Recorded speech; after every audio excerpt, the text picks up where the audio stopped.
Here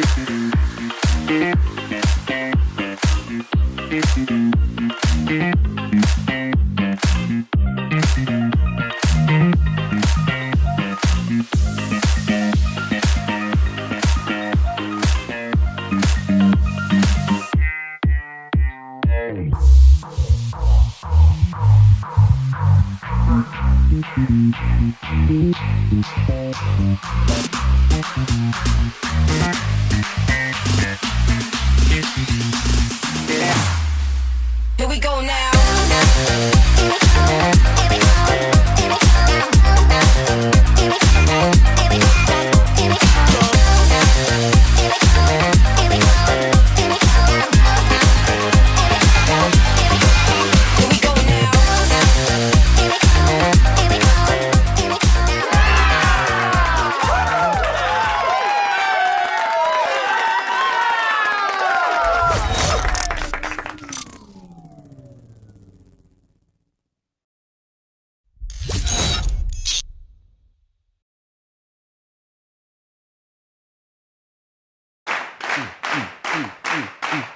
What's going on? Bay Area's in the building. South Carolina's in the building. New York City's in the building. Jacksonville, Florida's in the building. Baltimore, having big fun in Baltimore is in the building.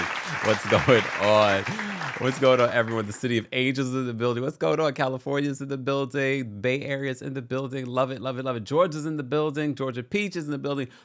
Palm Harbor, Florida's in the building. What's going on, everyone? Happy Monday. Let me know if you can hear me, see me, all that good stuff. This is our weekly recap of the Real Housewives of Atlanta. I'm feeling good. It is a chilly morning here in New York City. It's 40-something degrees. That is quite abnormal for April.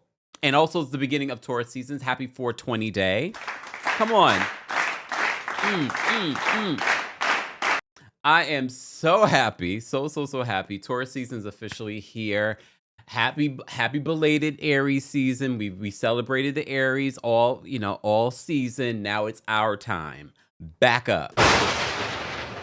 We're going to be talking about it for the next few days, the next couple of weeks. Happy Taurus seasons. If you're a Taurus, let us know. If you love a Taurus, let us know. Let me know your birthday. Mine's not till next month. That's the best part of Taurus. Sorry, April Tauruses. And if you celebrate 420, happy 420. I don't, but to each their own, okay? I'm celebrating Taurus season, okay?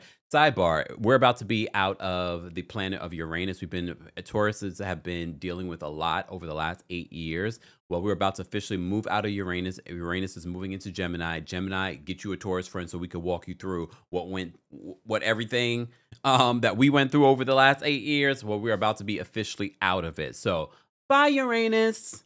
Just saying. Anyway, guys, a shout out to everyone that's here for our weekly recap of the Real Housewives of Atlanta. All right, where do we even begin? So we'll begin where we ended, and that was with K. Michelle opening up about her butt shots that she got of silicone, illegal butt shots that she got. And she said, I already had a nice butt. I don't know what I was doing, but she was also in the music industry. She's talked about this before. And I always forget sometimes when recapping the show that there are a large portion of people that are not familiar with K. Michelle. You're not familiar with her music. You're not familiar with her time on reality television. So there are some people that are watching K. Michelle for the first time. Maybe not our community, because we talk about reality television. We talk about music. We don't just talk about housewives here. So I sometimes forget that there is a large portion of people that are not familiar with K. Michelle at all. So you're really seeing her with brand new eyes. And you're like, I don't know why people are, always having these opinions about K. Michelle and this and that. She seems lovely. She seems down to earth. She's funny. She really is. There is a sweetness to K. Michelle that's always been there. Even when she was shaking the table, there is a sweetness to K. Michelle. But I've been telling you, I also feel like there's a sensitivity since we're talking about astrological signs. She's a Pisces. So she is very sensitive. I really would want to know K. Michelle's full astrological chart, because I feel like there's a lot of Pisces or probably a lot of water sign in her chart, which probably means she's a little psychic too. But anyway, she's very sensitive. And I've been telling you, I feel like I don't know if K Michelle is going to be able to deal with, first of all, the ladies coming for her, but also the audience reacting to her. She even reacted to a tweet that I posted last night. Basically, I forgot what she said. I didn't repost it, but I forgot what she said. Basically responding to what I was saying to the episode, that I do feel like K Michelle was extra sensitive in Porsha's comment. We will get there, but I'm still going to stand on that. However, I do feel a little differently. This is why I'm glad I rewatched the episodes, because I'm sort of like, I can see why K Michelle might feel a way, because we're watching an edited version of the show, and K Michelle does say that she's been having conversations with Porsha about her surgeries and things like that. And that Porsha, she kind of felt like, wait, was Porsha trying to set me up? Because she saw what she did with Kelli. So I was like, I never thought of it that way. But we will get back to that. So back to K Michelle. So K Michelle's in the hospital. As you know, last week she ended the episode with the emergency that she had. Sidebar, I don't know if you guys got to see it, but I got to see K Michelle's performance at that country music Hall of Fame thing that she did. She sounded amazing. And that's the thing. You never know what people are going through when they're, on live like this, or performing on stage. You just don't know what people are going. First of all, you don't know what people are going through just walking down the street. People could have a lot on their mind, going through a lot. The fact that she was able to get up on that stage, she was in the middle of a medical emergency. She still got up on that stage and performed and sounded amazing. You would have never known that she was going through anything. So she had that performance. She went to the doctor. You saw what the doctor said to her. Apparently, a surgery that she had, reconstructive surgery that she had since trying to deal with all of the silicone shots that she put in her body. Apparently, she'll be dealing with this for the rest of her life, because the silicone will never leave her body. And I was like, damn. Because I'm thinking to myself, because I already knew about her silicone shots, I'm thinking the reconstructive surgeries that she's had over the years resolved the issue. But I didn't watch her Lifetime series that she did where she talked about that. And maybe she said it then. I'm like, so she's going to be dealing with stuff like this for the rest of her life. Wow. Ash says, Kay has me blocked on Twitter from many moons ago. I'm surprised she's never blocked me. But I'm not asking for it. I've already been blocked by some people. Only blocked by one person on the show. And that's Porsha. But that's okay. Portia's probably a lot more sensitive than she portrays to the world. But she's a Cancer. See, K Michelle is a Pisces, so they just wear their heart on their sleeve. So she's going to show you that she's sensitive. And honestly, I trust someone more like that than I trust someone that's going to present to the world like they're strong and big and bad, but behind the scenes, they're really sensitive. But that's Cancer. I'm a Cancer rising too. But I ain't fake. Playing. All right, guys, you just joined us. We're talking about the latest episode, this week's episode of the Real Housewives of Atlanta. Be sure to like the video if you haven't already. And if you're listening to the audio version of this on the Kempire podcast, be sure to rate us on Apple Podcasts and on Spotify. We also just dropped our new trailer on the podcast, so be sure to take a listen to that. We also just dropped a new episode of Club Kempire. So if you don't know what Club Kempire is, that's the paid Apple Podcast subscription. If you have an Apple device, you can listen via the app. But if you don't, you can listen via the website. I just dropped the Kempire After Dark live show featuring What Else Is Going On podcast host Taria Faison. If you missed it, this is your opportunity. And if you just want to listen to it again, become a Club Kempire baddie today on Apple Podcasts. You can listen to it right now. Okay? Taurus Moose says, it's Taurus season. Yes. Thank you, Judge. Judge says this color looks great on me. Thank you. I don't know what color this is considered. What is it, like a plum? Oh, speaking of plums, major sidebar. It has nothing to do with this show, but has to do with the color of this shirt. I'm watching The Testaments on Hulu. I'm watching The Testaments on Hulu. Shout out to Hulu, and you'll see why in a moment. And this has nothing to do with that, because I literally watched. What did I watch on Hulu? Oh, I finished watching Love Story on Hulu. Why was I crying? Oh, some of the best acting in the world was on that series. They did a phenomenal job. this is why I'm so confused that Ryan Murphy's All's Fair was so, because like you can have such great stuff and then you have that. But anyway, so I watched the Love Story, the John F. K. Jr. and Carolyn Bessette show series that they did. Phenomenal, really good. But then it went automatically into Testaments, and it's the spinoff from Handmaid's Tale. Oh, it's good. It's good. I'm locked in. I watched the first 4 episodes. Has nothing to do with this, but it reminded me of the color that I'm wearing, plum, because the plum girls that are in that. If you haven't gotten into it, get into it on Hulu, and Hulu on Disney Plus. Okay. Moving on. All right. Moving on. Back to Real Housewives of Atlanta. I just thought about it. I just thought of it. It kind of reminded me of a little bit of a plum. Oh, I have plums in the refrigerator. I'm gonna have that later. Bye. I've digressed. Back to K. Michelle in the hospital because I have concerns. And it's not about K. Michelle's health. First of all the women showed up for K. Michelle. She says, everyone reached out. Shamia showed up. I think Shamia is a good person. I know we are hard on Shamia. I do think that Shamia is a good person. If Shamia wasn't on the show and I saw Shamia in real life, I'm sure I would love Shamia. I think I'd probably tell Shamia, please calm down. Look, please calm down. You're a little loud. Okay? But I think she's a good person. I think she's a good friend. I really do.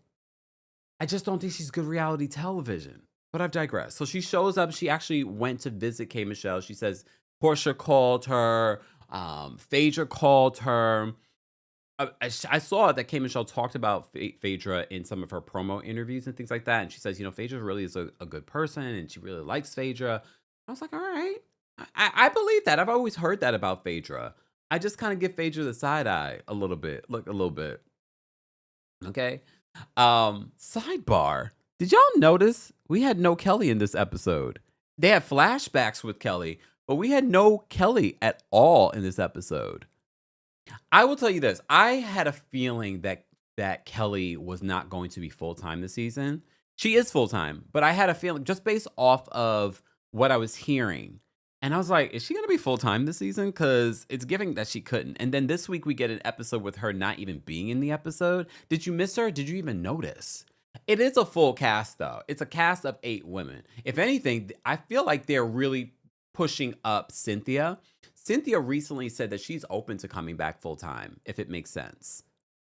I know Cynthia wants that full-time check. I don't blame her. Wouldn't you want the full-time check? But I wonder, with all the microscope on her and her new relationship. I mean, it's not a really new relationship anymore. They've been together, almost 2 years. She says she's open to coming back full-time. I think she's good as a friend. I think she's perfect as a friend. I like how even in this week's episode, you get to see more of Cynthia showing up as a friend.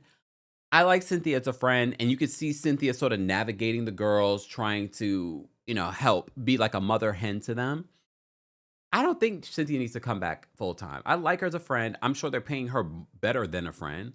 And I wouldn't be surprised if she's able to feature some of her businesses on the show. Damn, some of y'all saying y'all don't miss Kelli. I don't know. Do you think Kelli? I don't think.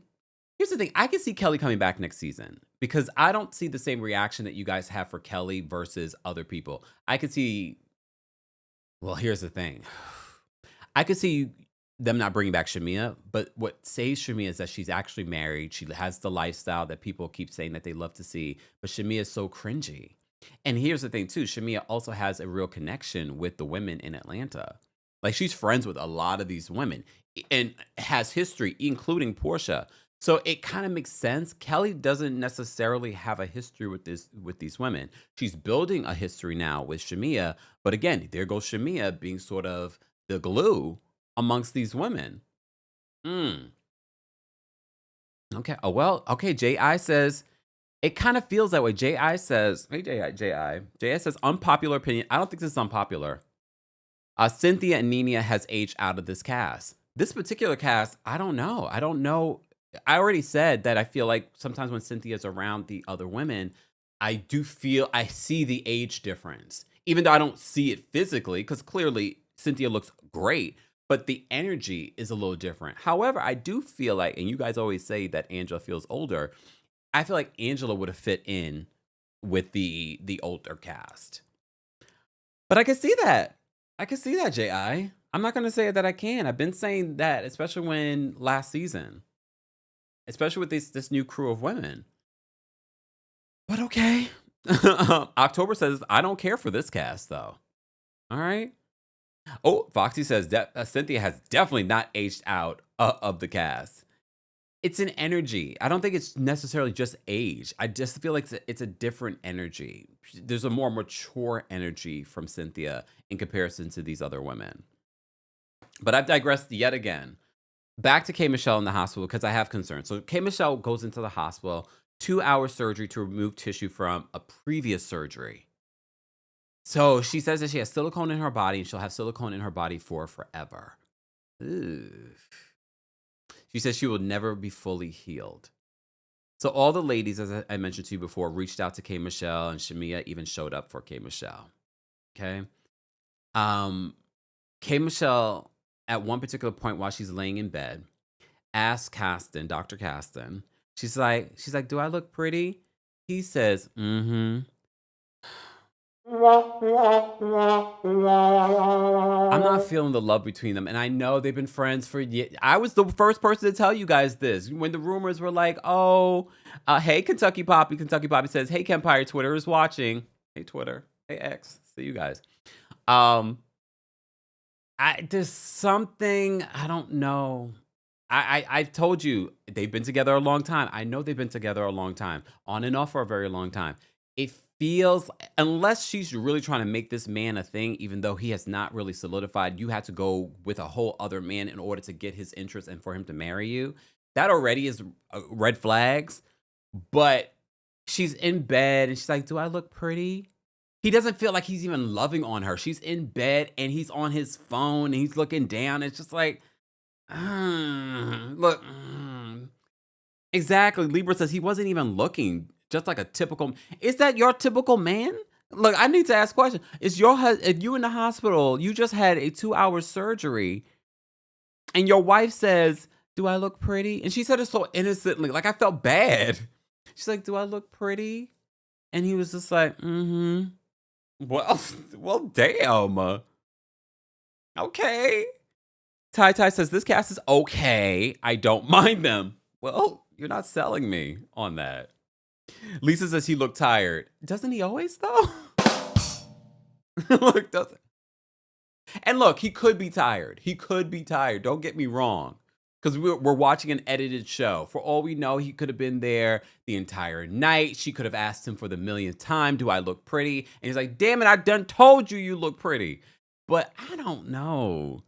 I'm just paying attention to the signs. And look, when you sign up for a reality show, people are going to dissect your relationship and what is given to the show. And I'm saying this because we're going to dissect Pinky and her relationship a little bit later on. But it just stood out to me because I'm just putting it out there, y'all. I'm putting it out there. I'm not saying there's anything wrong here. But when they say you see something, you say something, I'm saying something. Don't tell me not to say something when I see something. Okay? So when we come back to like, well, Kempire said, and now look. Okay. Damn. Life. Wait, Lit with Beth says, tired from what? Unlicensed dental. Damn. Why Bev do that to Bev? He's not unlicensed. He's unlicensed in Georgia, but he's licensed in Tennessee. Why Bev do him like that, y'all? Wait, look, look, NASA says, wait. No, you know when you laugh so bad, like the back of your head tighten up? He's licensed, y'all. He has a whole practice with his father in Tennessee. I can't. Why are y'all this way? He's licensed, Bev. She says, tired for what? Unlicensed dentist? Damn. I need a moment, okay? Bev.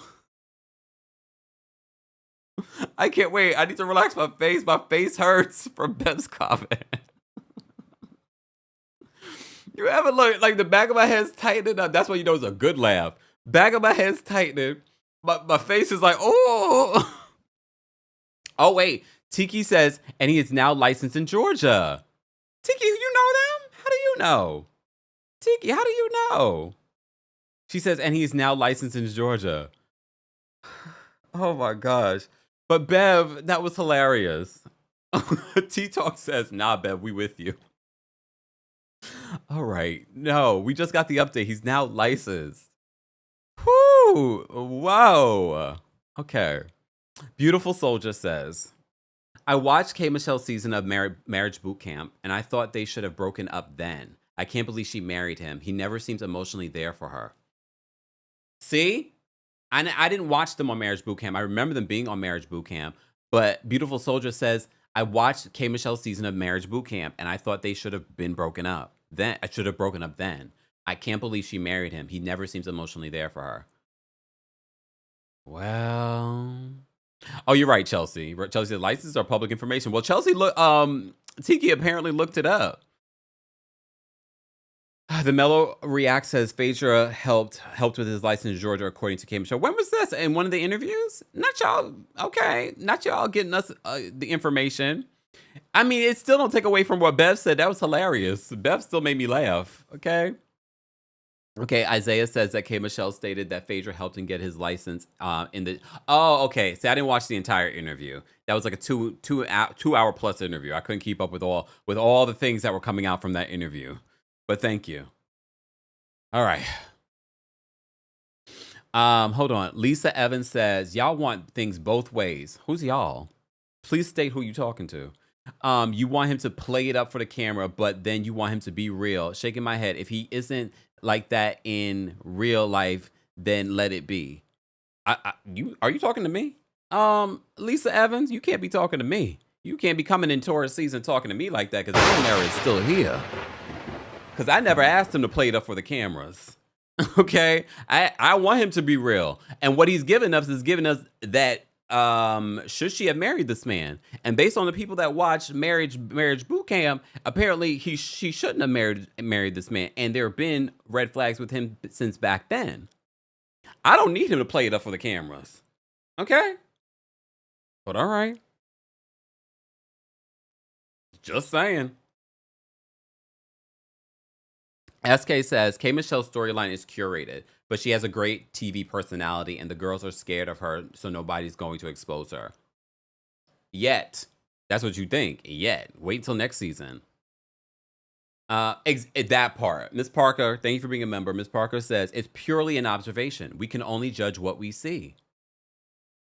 And it's an edited version. And we always put out that disclaimer. We're watching an edited version. We're giving grace. It's a me thing says, laughing out loud. But who are you talking to? I mean, like, who are you talking to? Are you talking to the chat? Are you talking to me? Okay. Lenora says, Kempire, are you sensitive? How am I sensitive? I do have a Cancer rising. Okay. Oh, no. Lisa says no in the chat. She says no the chat. Okay. I was like, I never asked him to play it up for the cameras. Foxy says she loves her on the show. She loves K. Michelle on the show. Sonia says, let's be real. Who can be there emotionally for K. Michelle? She's always crying. Damn. She's always upset about something or ready to go off. Her emotions are all over the place, and I love her. Well, here's the thing. Again, she's a Pisces, so I'm not surprised by that. And she's always been this way. But I'm a little concerned for her because between the Bravo universe, between these other women, I don't know if she is going to be able to handle it. Just saying. Dej says, sometimes we forget Kempire is from New York. Dej, let him know. Okay, let him know, Greg. Just let him know. Okay. Oh, is her moon a Cancer? Ooh. She definitely psychic. Let me get K. Michelle in the chair and talk to her. Like, you psychic, K. Michelle? Can you predict things? Amanda says, y'all leave K alone. We look. This is a show. We're recapping the show. All right, let me move on, because if I don't move on, we're going to be talking about this for a very long time. But speaking of Hulu and speaking of their new season of The Testaments, this has nothing to do with Testaments, but shout out to our sponsor, Hulu, for today. Real Talk. You live for reality TV. Every time it gets crazy, gets juicy, gets dramatic, and completely irresistible. And lucky for you, Hulu on Disney Plus does too, with the most unhinged and unmatched library of shows. Period. Turn on larger than life docusoaps like season 4 of The Secret Lives of Mormon Wives and the hit new series Love Thy Nader, featuring superstar model Brooks Nader and her sisters. Obsess over the seasons of iconic dating shows like Love Island UK and Farmer Wants a Wife. Get hooked on irresistible food competitions like Master Chef. Dive into hit game shows like Celebrity Family Feud and revel in show-stopping fashion competitions, including the one and only Project Runway. Whatever it is you're into, Hulu has it all. No filler, no fluff, just thousands of episodes of the very best in reality TV every single day. Because Hulu gets real. Stream now on Hulu and Hulu on Disney Plus for bundle subscribers. Terms apply.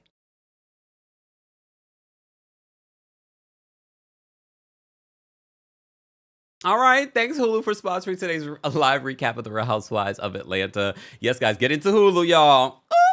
All right. That's hilarious in the chat.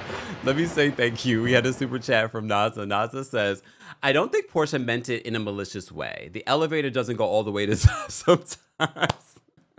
I said the same thing on X. However, I do feel like it was reckless of her to say that. We're going to talk about it, Naza. Thank you so much for the super chat. We appreciate your support. Thank you, thank you, thank you. LH Nell says, someone called her a sensitive gangster. She really is. She's always been this way, though.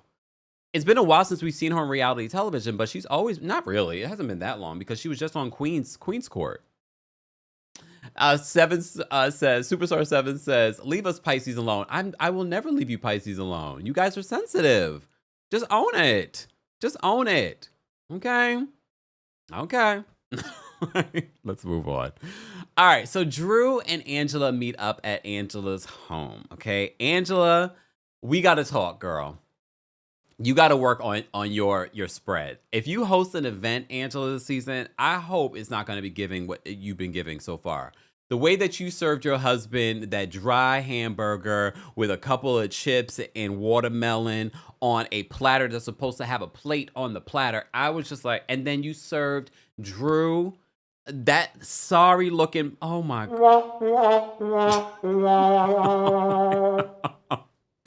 Oh, Angela, you gotta work on your hosting skills. That presentation was sad as all hell. That was a sad presentation. And then poor Drew had to take the platter and put the sad grapes on the platter. I said, oh, this is not how you do it. You needed some plates and you put that on the platter. I was like, that's a platter. That's not a dish. I love you some Angela, but she cannot host. Okay. She cannot host. Okay. That is embarrassing. Right? That whole setup was, I'm glad she still had something to serve, but it looked pitiful. This is the second pitiful platter that we've seen. It's one thing to serve your husband, even though you should do better anyway, but you're at home, you're with your husband, but you're having a guest come over. That platter with the mind you, you're supposed to take the dips and put them in a plate, like a dip bowl. She put it in, she left it in the plastic. Like it looked like she had gotten that from like the local restaurant. I'm trying to, right? Like it was like a leftover from food that she had ordered and she left it in the actual container. No, Angel, you're supposed to take that out and put it in a dip bowl. Angela is grown, okay? I shouldn't have to tell her any of this stuff. Life Lit with Beth says, I love that she's herself. We look forward to these moments and things that people probably are not going to pay attention to. Yeah, and a 5-piece chicken wing. Drew was like, did you bring this from Nana's Chicken and Waffle? It's okay. I'm not judging. I think it's funny. But I definitely, because here's the thing, the girl's going to talk about her. I'm sure she's going to host something this season, And they're going to talk about her in regards to her hosting skills. What is this platter? Let's get it together. Lisa says, not very appetizing. Danielle says, Angela hosts like Kenya. I wasn't going to say it, but you're right. But okay. It looks so pitiful, especially when Drew took the platter and put it on the 1 or 2 grapes on the platter. Mind you, I went to my friend's house a few weeks ago, and he had a better setup than Angela did. I know he's a gay man, but still, I wasn't expecting it. I was like, look at you. He had like the fruit and the cheese and the stuff. I was like, oh, and a proper plate to put the fruit and the cheese and the crackers on. Okay. I was like, what is going on? And then he got the food from, he didn't cook it. He got the food from Trader Joe's, but he put it on a proper platter in order to serve. I know gay man, but still, Angela, come on. Oh, wait, the air conditioner wasn't working because Drew did look a little hot, didn't she? SK says, I like Angela's authenticity. I love Angela. That's my Taurus sister. Okay. Kurt Barker says, leave Kenya alone. Thank you. Y'all got to calm down. All right. That was light shade, but it was the truth when it comes to Kenya and her hosting. Okay. She's gotten better over the years, but it's been rough. Okay. She's gotten. Yes. Exactly. Taurus Moon says, not Kenya, Miss Crab Cakes. Y'all remember that trip. Come on. Stop. Lady Natsu says, not Kenya catching strays. Excuse me. Yes. It's okay. It's the truth. It's history. It's funny. Laugh. Ha ha. Calm down. The Team Twirl be losing their mind sometimes. It's like you can't say one funny thing about their fave. Calm down. Exactly. Fox said, here come the twirlies. Calm down. All right. All right. Tomorrow, guys, don't forget tomorrow's Tuesday Takeover. I will be talking about Real Housewives of Rhode Island. For those that may not realize, that's when we talk about it on Tuesdays now. I have lots of thoughts. Rhode Island is giving. It's definitely giving. Episode 4, it's definitely giving. Right? Oh wait, no. Pretty Girl says the way Angela sweats, I hope the AC wasn't broken. I wasn't even paying attention to Angela sweating. We know Angela usually runs hot. I was paying more attention to Drew's hair. Drew's hair, you could tell she was a little hot. But maybe from coming from outside, I don't know. Remember, they filmed the show during the summer. So, and it's hot in Atlanta. I've been to Atlanta during the summer. Oof, it is hot in Atlanta. Okay? All right, moving on.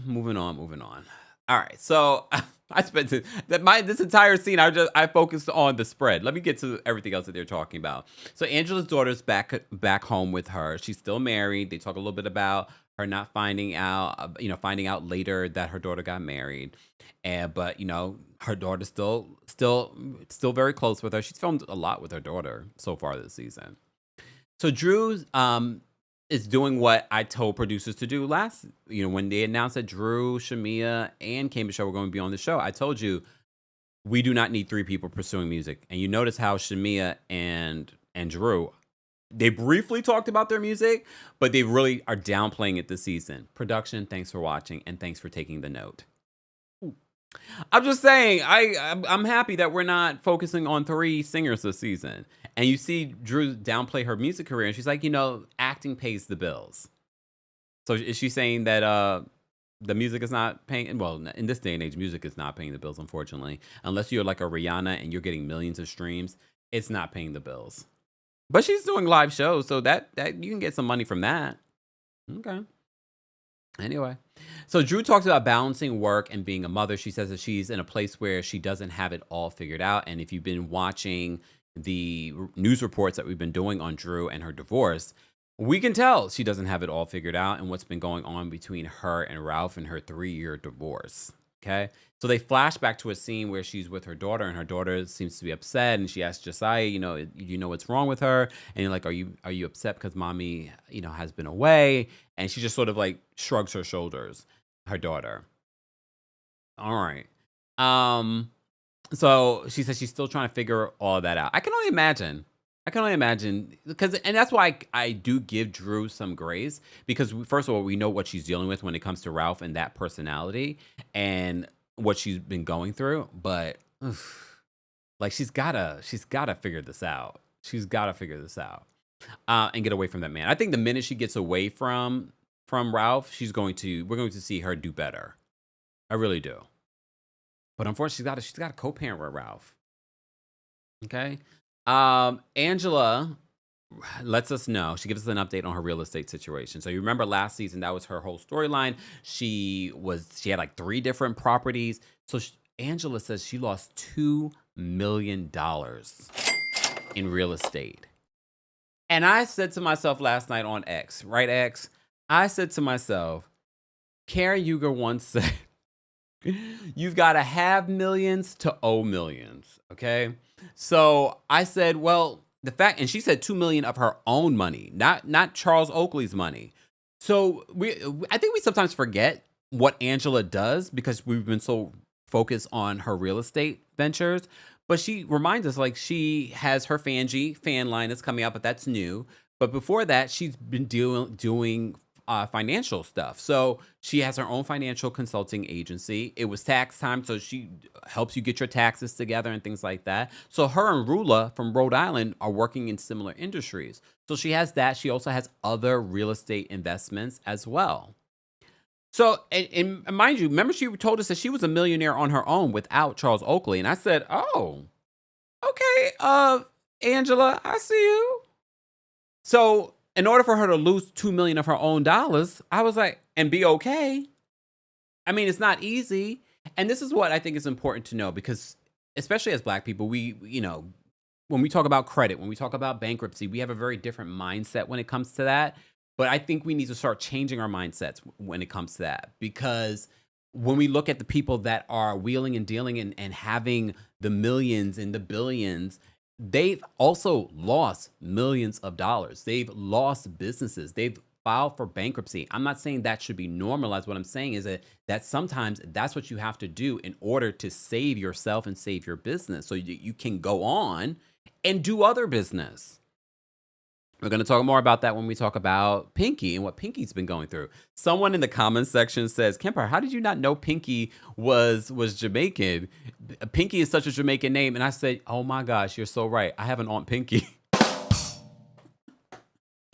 was like, because I'm so used to calling her Aunt Pinky that I was like, oh wait, you're right. I have an Aunt Pinky. Who else is Jamaican in here or Caribbean that got an Aunt Pinky?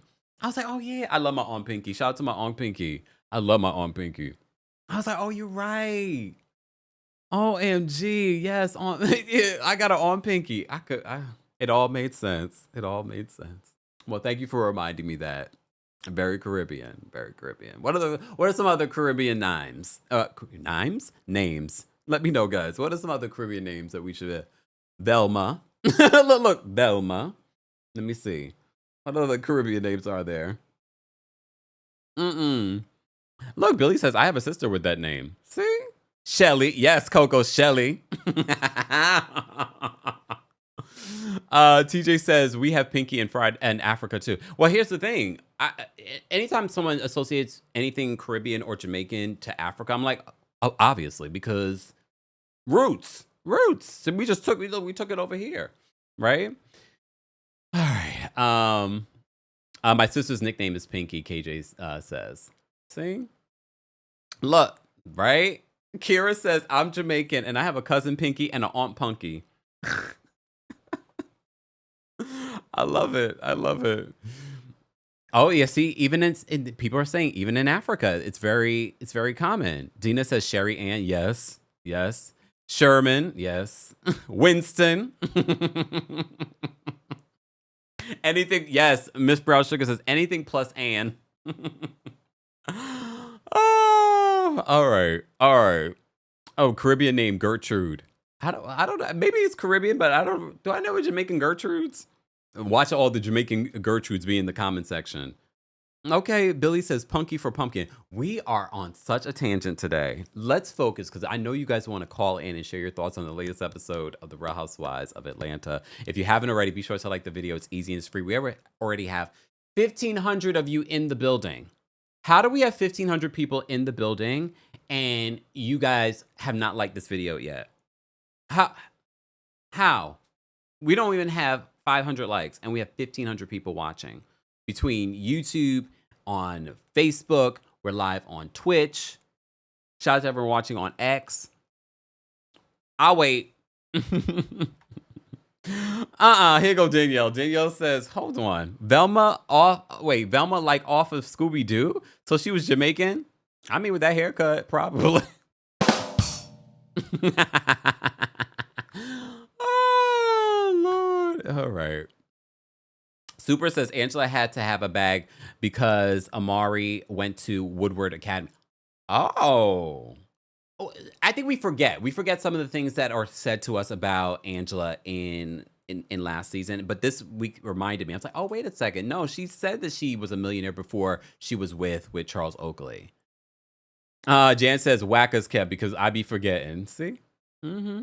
You're welcome. Shout out to all our members, guys. Become a member today of the channel by heading over to TheKempire.com/join. All right.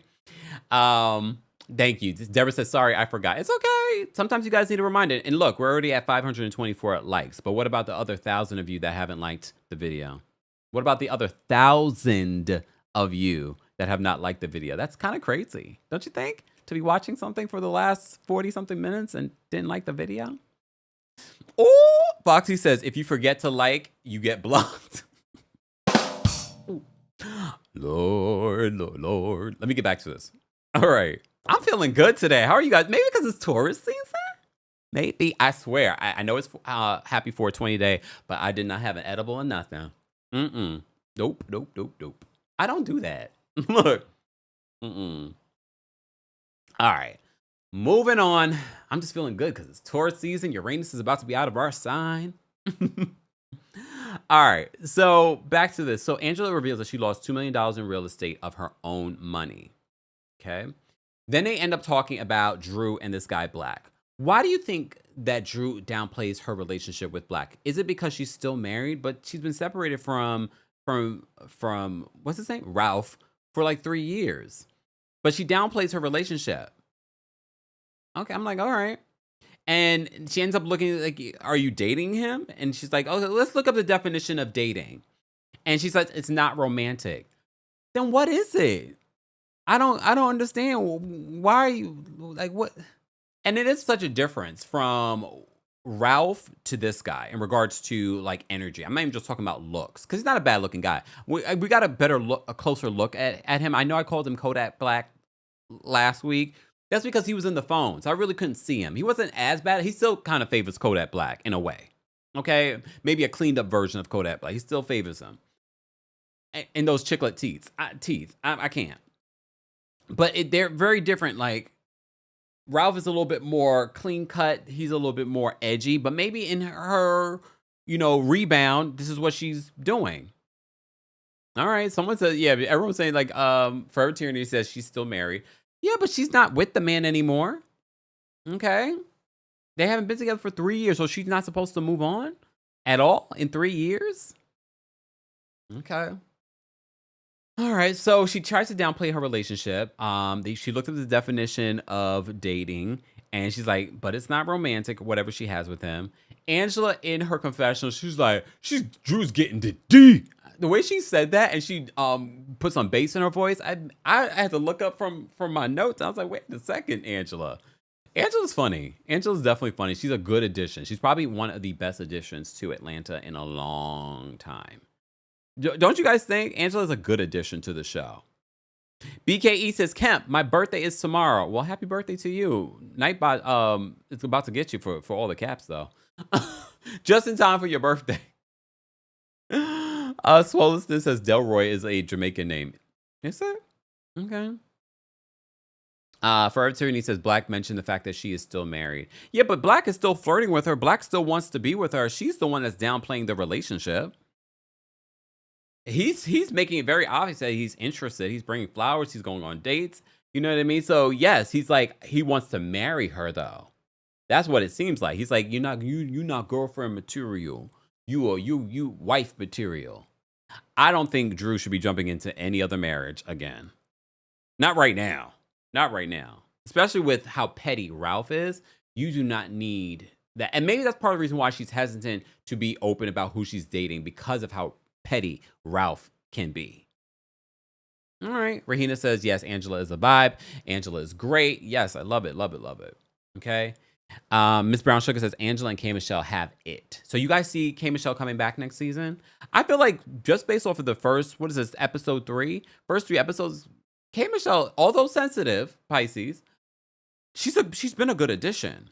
She's definitely been a good addition. And I think in her second season, she'll be more relaxed. I can see where she's not as relaxed on this show. And it could be because there have been this big expectation of what is she going to bring? Is she going to be stinking up the joint? That kind of thing. So I do feel like she's pulled back a little bit, but she's still bringing it. She's definitely still bringing it. All right. SW says, I think so too. Ralph is too petty. That could be part of the motivation for Drew downplaying whatever she's going through. But Angela says she's getting the D. All right. All right, let's get to this scene. Speaking of K. Michelle, we have Porsha, K. Michelle, Phaedra, and Cynthia getting their pedicure. So we have this big group scene. K. Michelle got her glam at the hospital. We did not realize she was getting glam because she was going right into a scene. So she just had a 2-hour surgery and she's going right into a scene. Caston brings her to the scene. He drops her off to meet the girls. Okay. K. Michelle explains to the ladies what happened to her. Okay. Porsha out of nowhere says, did you have a miscarriage? Here's the thing.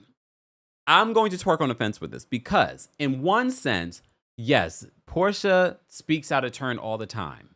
We talked about this when she was on Traders, and she just says anything that comes to her mind. She doesn't have a filter. However, there's an element to this conversation that I missed because K. Michelle reveals that she had been talking to the ladies and she had talked to Porsha about some of the things that she had gone through in regards to her surgeries and things like that.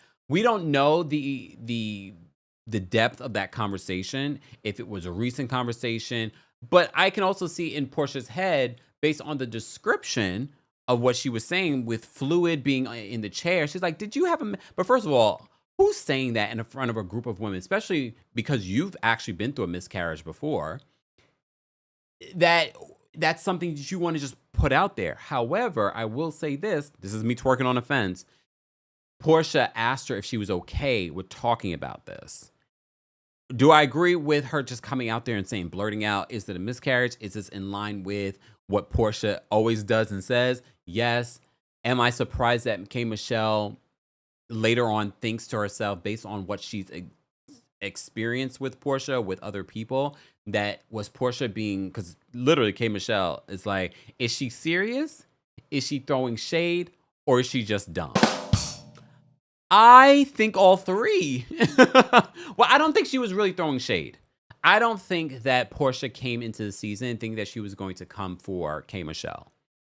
I think she's very well versed with K. Michelle's history. I don't think she was throwing shade. I really do not think that Porsha was throwing shade in this moment. I think Porsha really was serious, but I also think Porsha doesn't have social cues, and I do think Porsha is less than smart. I think all of that. However, I think K. Michelle's response and reaction in her confessional and later on, I do think that was an overreaction.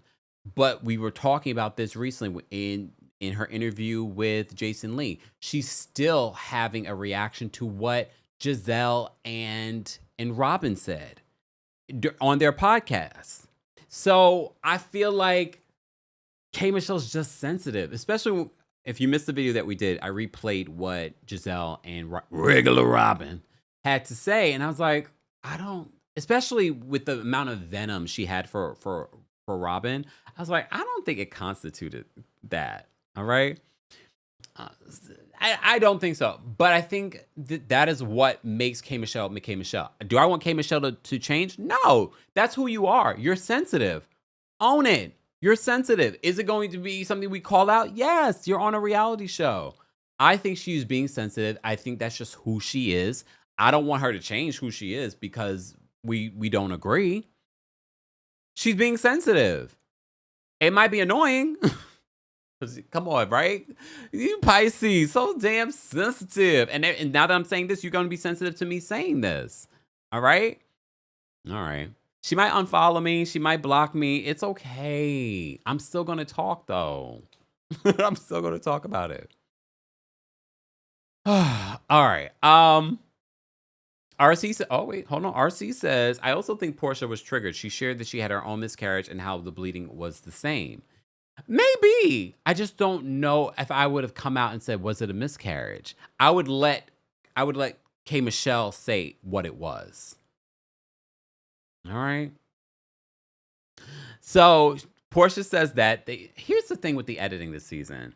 I think they're overdoing it with the editing because, and I get it, they're trying to be different. They're trying to set a new standard because they've done that before. It's the same production team from Dubai. They were doing different things over in Dubai. I think that's, with the full confessionals and things like that. I can imagine they're trying to refresh. It's a new year. It's 2026. It's not, the year 2000 when it comes to Housewives. So they're trying to do something different. It's coming across a little cheesy. It's coming across a little too sitcom-y.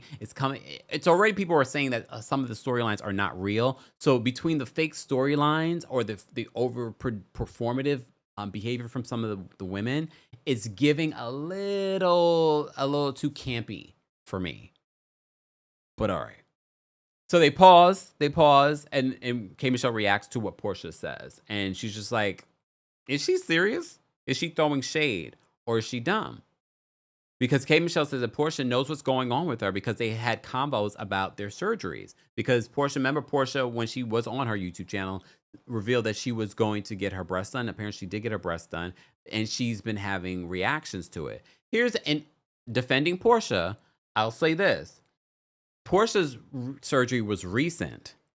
Yes, it's still Truly Original, Kerr Barker, that produces Potomac and produces Atlanta. They also produce Summer House, okay? Oh, Daniel, thank you. Daniel says, Kempire, she retweeted your post and said that you were right. She also acknowledged being sensitive about it and shared that she and Porsha had a heart-to-heart and everything is good between them. Yes, I did see that. So that's good. And we do see the heart-to-heart at the end of this week's episode, which we will get to in a second. So K. Michelle's that Porsha knows what's been going on with her. Here's the difference, though, Kay. Porsha's surgery was recent.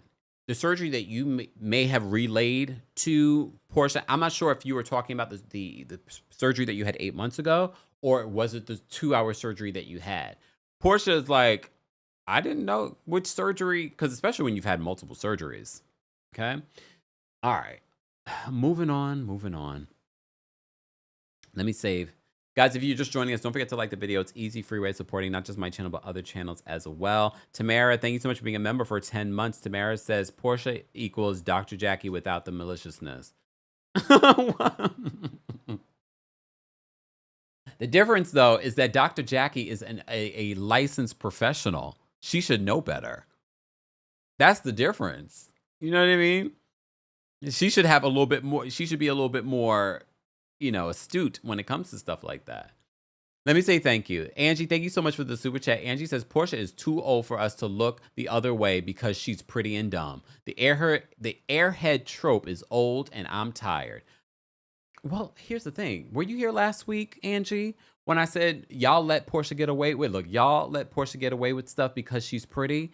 The pretty privilege of it all. I'm not letting Porsha get away with this because I think she's pretty or because this is just who Porsha is. Is Porsha less than smart? Does Porsha just speak what comes to mind? Yes. Some people don't grow out of that. Unfortunately. Someone the other day in the comment section said that Kempire is a Porsha stan. Huh? Wait. What?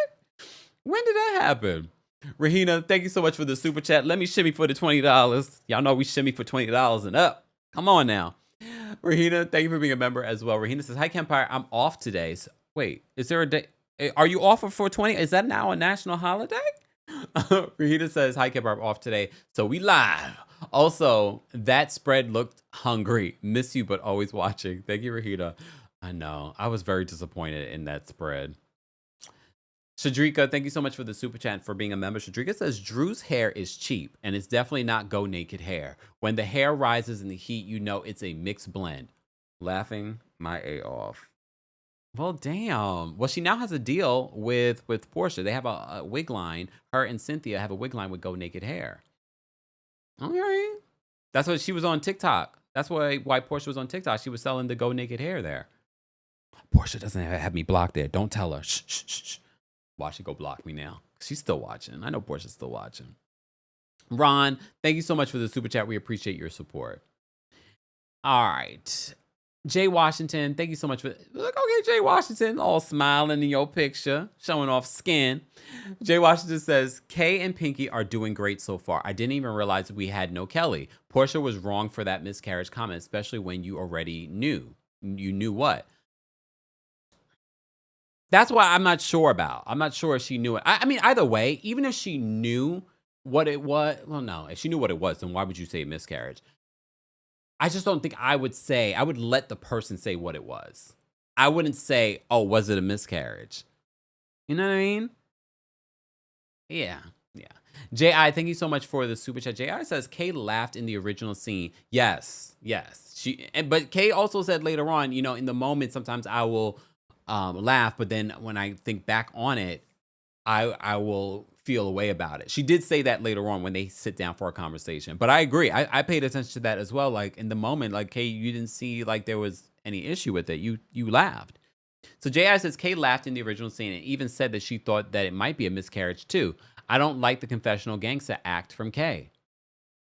That did cross my mind too, J.I. I was like, there is a different energy, but we have to keep in mind the confessionals are filmed after, basically at the end of the season. So who knows what else happens between some of these women during the season. So a lot of that energy that they're giving you during their confessionals is after the season has wrapped. They've had their beef. They don't like that person. And so, we also have to keep in mind too, and we don't hear the producers. A lot of I forgot to mention this because we don't talk about this enough. A lot of what the producers are saying, they're producing in this moment. So keep in mind, they're not watching the scenes. So they're not watching the scenes and giving a confessional. Production is verbally relaying the scene to them and asking them questions. So remember, even a text message, depending on how you relay something to someone, you're going to get a different reaction. So intentionally, sometimes production will relay comments that were said or something that happened in a scene. They'll relay it back in a shady way to get a shady response. Have we not talked about that? I feel like we needed to talk about that because we have to keep that in mind when we see these confessionals. So that's producers producing in the moment. So sometimes when you're seeing someone respond in a confessional, it's being provoked, basically. All right, guys. All right. We almost have 1,800 people in the building with only 700 likes. Guys, let's get to 1,000 likes. Keep liking the video. If you are a member of the channel, I will be dropping the call-in link on the post tab here on YouTube for our members. It's not a part of the perks, but we add it as a part of the perks. Become a member today at TheKempire.com/join. Shout out to all of our members. We have quite a few members in the live chat. We see you guys. All right, let's move on. All right. So it's still in this scene, Porsha relays what happened between her and Kelli, which is what stood out to me. I was like, wait a second, we didn't get no scene with Kelli in this episode. So she relays what happened between her and Kelli in regards to the tea that she had with K. Michelle and Kelli. All right. And K. Michelle brings up Kelly's hot pocket. And Cynthia's like, what's a hot pocket? Cynthia. Y'all think Cynthia was playing dumb? Because I know what a hot pocket is and I'm gay. She's like, what's a hot pocket? I was like, all right. Moving on. Let's go. Let's get to the scene. So Shamia and Gerald drop off their daughter to school, and they're on a walk. And Shamia tells Gerald that she took the deal with the rum company. And they flash back showing Gerald having a conversation with the rum company about this possible deal with Shamia. And he's asking very pertinent questions because Gerald has his own HVAC business, but he also has other businesses as well that he invests in. So he's asking really smart questions to this rum company, and he's not sold on this being a possible investment, which I found it to be funny because Shamia says she's not using Gerald's money. So to have him involved, I mean, I think if you're going to have someone involved, have someone that's an entrepreneur, serial entrepreneur involved. But you were saying that you were going to try and do your own thing. So the only own thing that you're doing here is investing your money, but you're still utilizing your husband to figure this stuff out. Fine. I mean, I would too, but don't try and make it seem like, oh, this is your thing when it doesn't feel like it's necessarily just your thing. But okay. So she tells Gerald that she signed the deal, and he's just like, oh. He seems like not blindsided, but he seemed like, oh, you signed the deal even after all, because he doesn't seem like he's sold on this idea or this business. So she says that he's not impressed with the rum company, and he almost shut down the deal. Okay, he doesn't think that the rum company is market ready yet. And based off the meeting we see later, it kind of makes sense, right? It makes sense. Cutie says it is Gerald's money. She says that it's not. But I agree with you. Maybe it is. But here's the thing too. Shamia does have her own money. Shamia does work on the side in regards to even outside of Housewives. She does do other things, including acting and hosting and things like that. So she does have like her own money. She's a Taurus. Like, come on. SK says, well, they are married. Well, no, I agree. But she made it seem like she was going to do her own thing. Like this would be her own thing. Oh, CAMEO says, well, what money? She does have her own money. Remember, she filmed this show too. She probably got a good, 6 figures from doing this show. All right. Oh, Grace says, who wants to drink rum bum? No one. We will get to that. Okay. Jermaine says, I forgot Shamia was on radio. She was on radio for a short period of time. You remember when that fallout. I don't think she's on any other radio show. Okay. All right. So that Shamia gives us a heads up on that. We will get back to Shamia and her rum company in just a second. So Pinky, speaking of businesses, Pinky meets with an attorney. And this is where and this is why I told you guys before Pinky was on the show, I said, I'm actually interested in seeing what Pinky's going to give on the show because she really does have a story to tell. She has a story of the rise of Slutty Vegan, but also what she's had to do in recent years in regards to restructuring the business. And she filed for Chapter 11 because she wanted to restructure the business. So we find out in this scene when she meets with this attorney that when she bought back her business, because remember she lost her business for like 40-something days. When she bought back her business, there were a lot of lawsuits that she was facing. She has a $2.1 million in lawsuits. She also claims that her CFO took money from the business. So there's a lot of stuff. Her story is really dynamic and it's really interesting and it's a lesson. And I said this to myself as I was watching the episode again this morning. This is a lesson for a lot of other entrepreneurs, Black entrepreneurs, but just entrepreneurs in general. Seeing what Pinky was able to build and what she's trying to salvage, you could learn a lot from this journey. And also understanding that bankruptcy isn't necessarily bad. It's not a bad thing. We just saw Pat McGrath file for Chapter 11 bankruptcy as well. So there's a lot to be learned that it's not necessarily the end of your business. It's not the end of your entrepreneurial ventures. And I say it's important for everyone to learn this now because we've seen a height in people becoming entrepreneurs since the pandemic. People are working for themselves now. And now that you're working for yourself, these are things that you need to understand and learn. You can't just have people handling all of your business. You need to make sure you have the right people handling your finances, your taxes, your accounting, your CFO. And if you don't, understand there are options out there. Your business is not over. And look at Pinky showing us the real. She's showing us her rise. And some people might not like, the way she talks about herself. And, it's like, I am a major entrepreneur. I did this, I did that. No, she needs to talk her talk. So, because people like her have inspired other entrepreneurs. As I said before, you've seen a rise in entrepreneurs over the pandemic. People are now working for themselves, and they're probably going through this, or maybe haven't gone through this yet, because maybe they still are launching their business, and their business will go through changes. And I think from watching this, they will learn. They will learn. I hope this will come up. Tools for Life. I did see this. Tools for Life says Pinky isn't ethical. She did not pay her employees. She's not being honest. I'm wondering if this will come up, because that is an accusation that's out there as well. Right now, it's an accusation. We shall see. If anything, it should definitely come up at the reunion so that she can respond to it, or whoever interviews her next should ask that question in regards to the accusations about that. Okay? All right. Moving on. Hold on, y'all. All right. And if you haven't already, guys, be sure to like the video. Easy free. We'll get back to Pinky's story after these messages from our sponsor, RHOA. I know you're probably tired of hearing people say, new year, new me. However, it can be a new year and a new you. Everyone is trying to get back into the gym. They're trying to do some weight loss things. You may have also heard of GLP-1s. Well, our friends over at RHOA has gotten you covered with the new GLP-1 pill. The pill is a new, more convenient and approachable way to GLP-1s if you've been thinking about it. A self-administered shot can be a bit intimidating.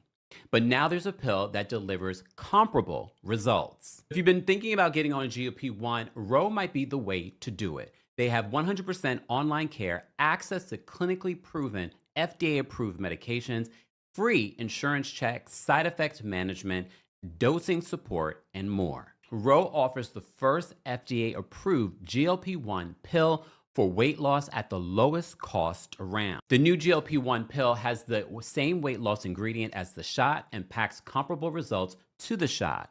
It can help patients lose 14% of their body weight in a year on average. This is based on a study in non-diabetics with obesity or overweight plus a weight-related condition with diet and exercise. You may have also seen Serena Williams talk about collaborating and endorsing RHOA as well. As a world-class athlete, she also wanted to drop pounds after having children. If I had needed this particular option, this is what I would use. A pill versus a shot? Why not? Go to ro.co/Kempire to see if you're eligible for the new GLP-1 pill on RHOA. That's ro.co/Kempire to get started on RHOA. Go to ro.co/safety for box warning and full safety information about GLP-1 medication. More details on your discount and more will be available in the description. And we're back. Again, more information on all of our sponsors. And don't forget, everything Kempire will be available in the description. All right. So back to our recap of the Real Housewives of Atlanta. I see you guys are saying that, she's being sued by former employees. Here's the thing. She did put, at least in this scene, that the CFO, because we have to keep in mind too, is Pinky the one handling people's paychecks? I don't know. I don't know the structure of her business. This is not me defending Pinky. She should pay her employees. But did she put someone in place that's supposed to be handling those things and they didn't do it?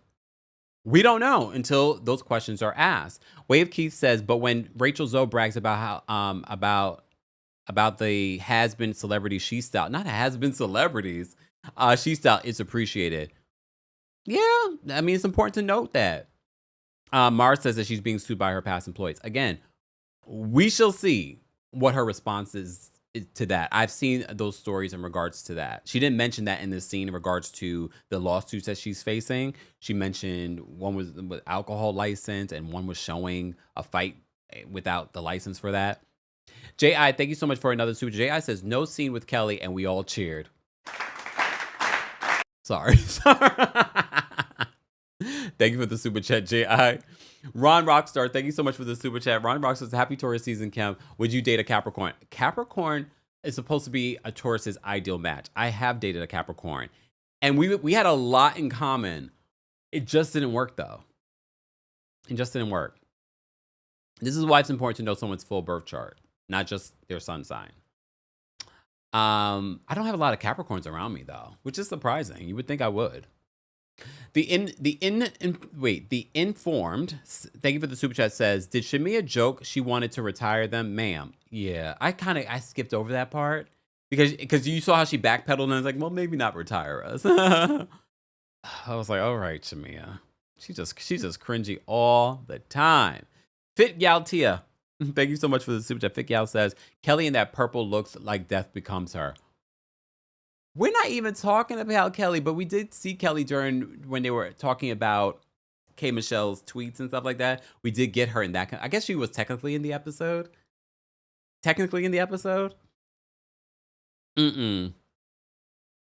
All right, we're going to block Mr. Melon Magic. He says, let's say a prayer. It's demon season, a.k.a. Taurus. Let's put him on a timeout. Can we put him on a timeout?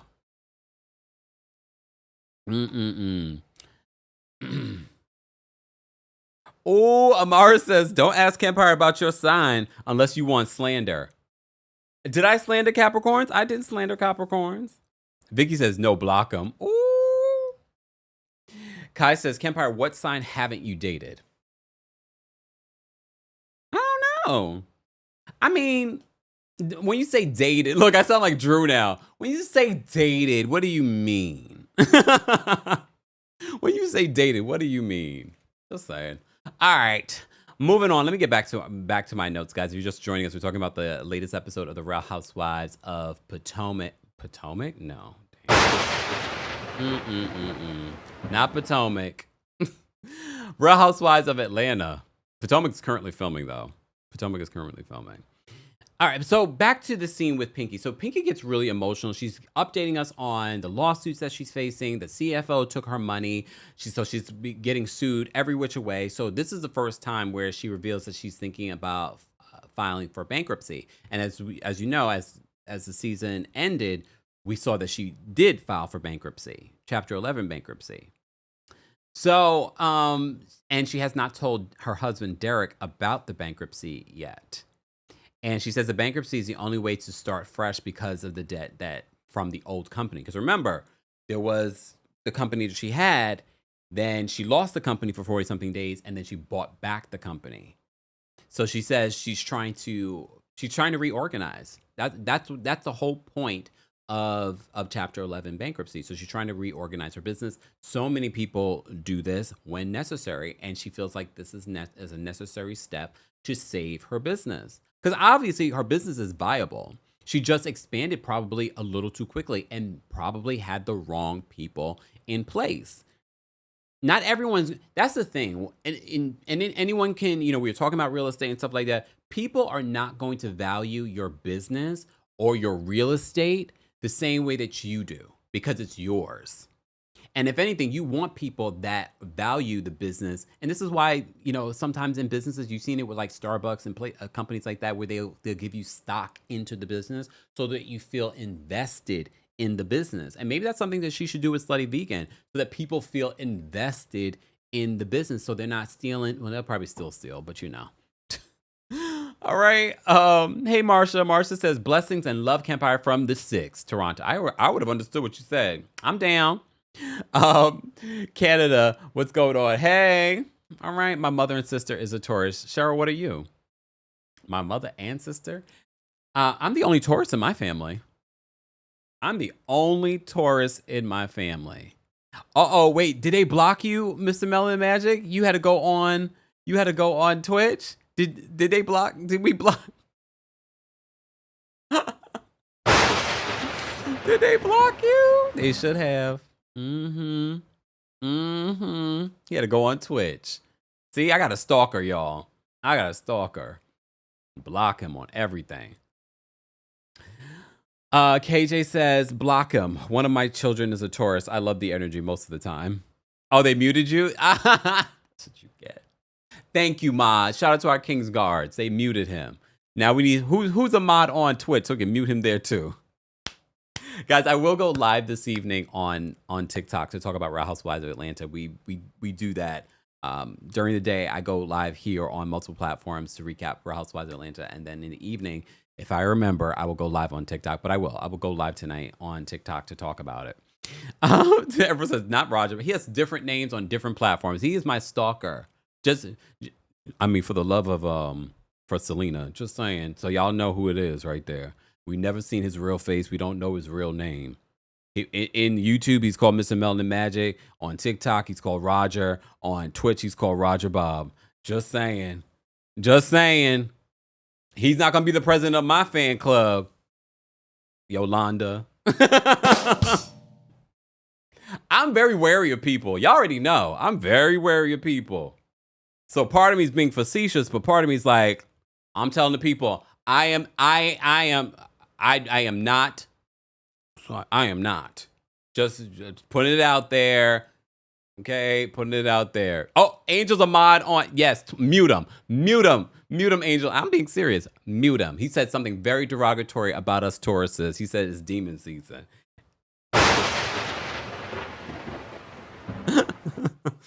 Dion says TikTok. He's always there. Mm-hmm. Okay, Yolanda. All right, can we focus? All right, let's focus, y'all. Hey, right, Danielle. Danielle's been an OG. She remembers. She says, we're not going through this again, Kemp. Because she knows that part of the reason why I moved. Not that we had like a real, but I don't play with that stuff. You know, I don't play that stuff. I'm just saying. I'm very wary of people. I'm not saying that's what Mr. Melanin Magic or Roger really is doing, but I'm just saying. I'm just paying attention. Am I being sensitive? Am I being a Pisces right now? I'm not crying, though. Vicky says, me either. I'm a Taurus. Vicky, shout out to all the Tauruses. Happy Taurus season, y'all. Happy 420 day. Let me get back to this. All right, so let's move on from...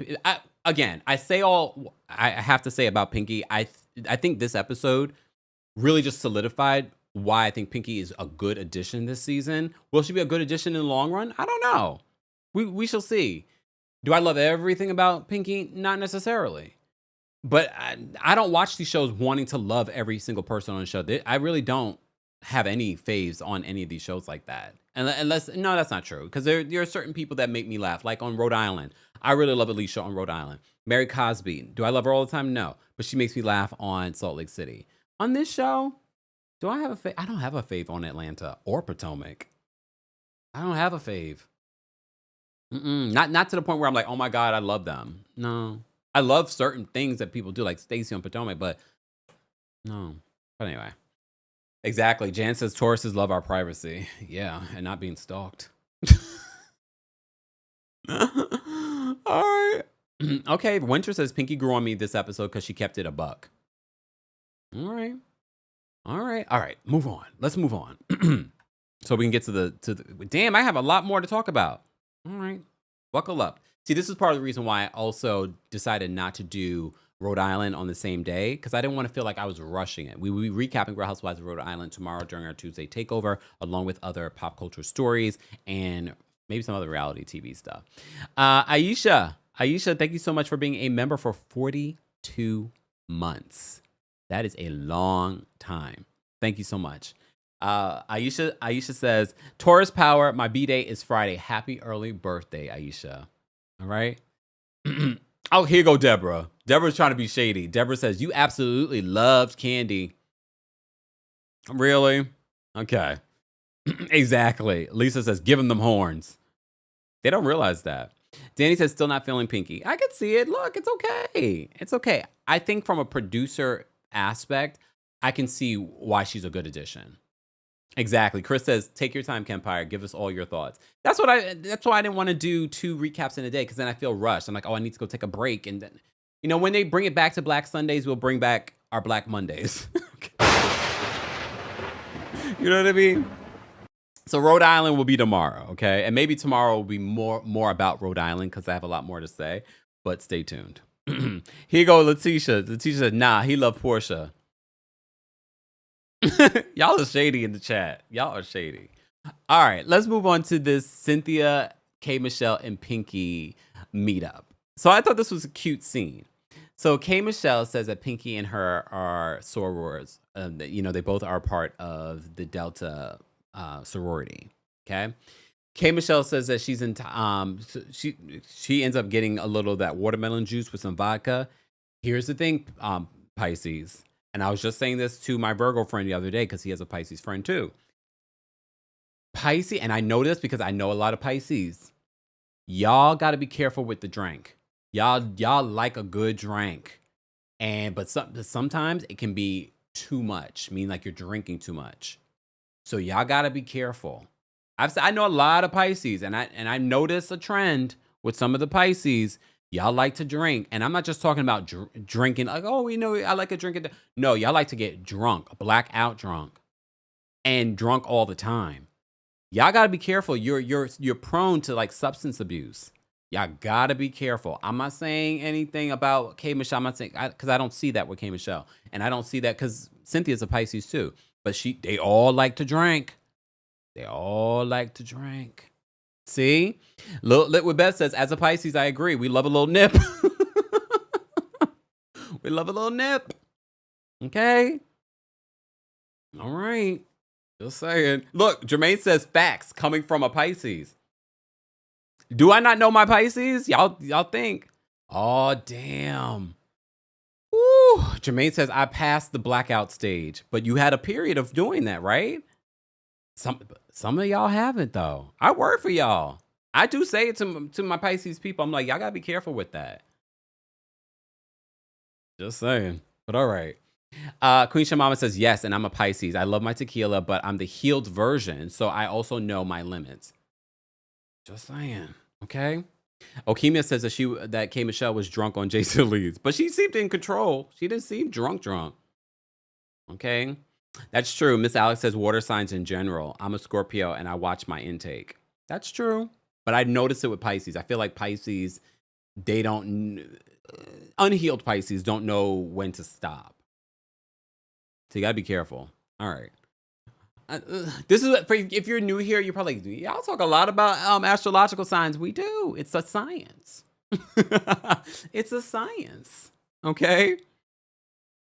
Look, Velda says, oh no, I hate a hangover.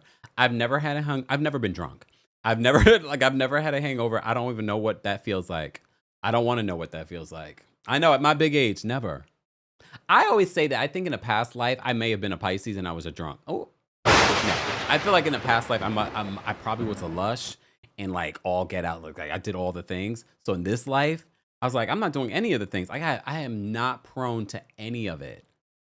Any of it. Just saying. All right. Okay, so we are on so many deflections and sidebars today. Can we focus? All right.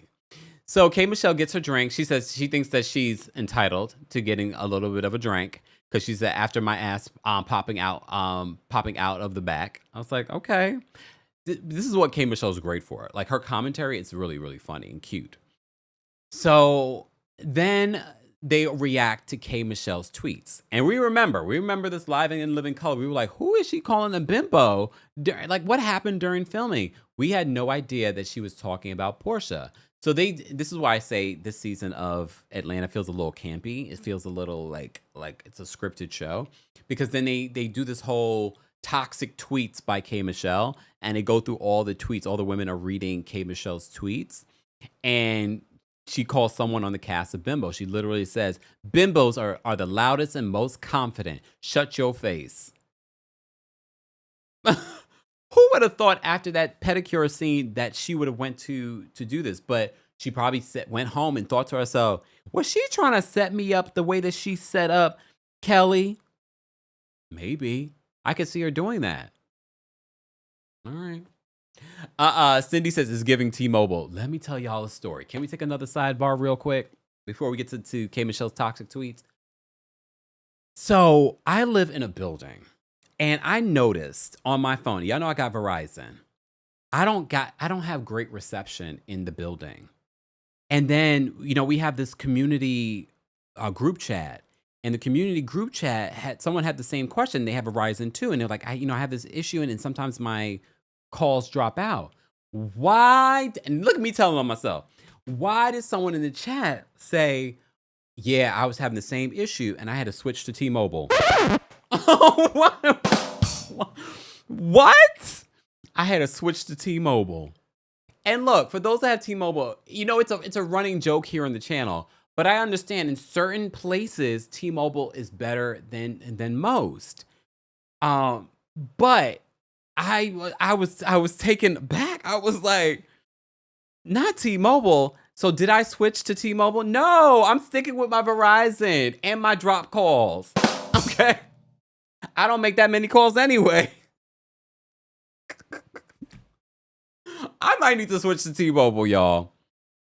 I might just switch to T-Mobile, and I might have to make an ad. I might have to co-create an ad where I tell this story again, and I'm like, and I switched to T-Mobile.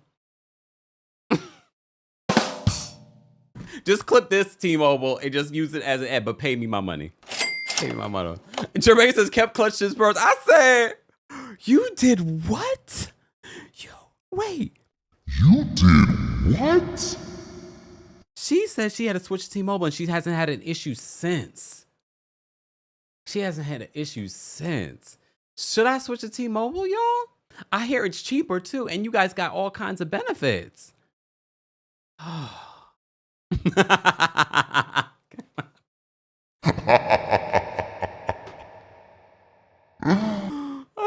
man. See, look, I didn't have to tell y'all that story. I could have still ran with the narrative that Verizon is the best. But I said, I'm going to have to tell this story at some particular point. Don't forget the apology. I'm not apologizing at all. All right, back to this. Back to our Real Housewives of Atlanta recap. Lene says, port your number so that you don't lose it. No, I think I need to change my number. Did I tell you guys the story of the woman calling me randomly? And she sounded inebriated? And she knew my name. But I don't know how she got my number. So I think it is time that I change my number. I've had my number for a very long time. I have two different numbers. I have my business phone, but I also have my personal. And I think it's time that I do switch my number, to be honest. Yeah. I didn't tell y'all about the lady that called me and she sounded inebriated. I forgot what she said. I played it for Taria and she said something crazy. I was like, and I just kept on getting signs. It might be time to change my number. Look, it might be time to. So maybe I will switch to T-Mobile and get a whole new number. Yeah. Oh, that's gonna be like a Club Kempire conversation because maybe I'll play the actual voice message because I still got it. Sometimes you got to keep those voice messages. In this day and age, you just never know. Oh, Way of Key says T-Mobile is vindicated. Clearly, the sound issue in the back room is because of your right. What sound issue in the back room? What are you talking about? A T Taught You says, I got Verizon and I'm sitting here with one bar as we speak. T, where do you live? T, in what city do you live? I just need to know. In what city? I blame the building. Here go Wave Keys. He says, maybe that was your old side chick, Kempire. I ain't never been with a woman. So even that summer that I was bisexual, no, I'm not Karen. Y'all said it was Karen.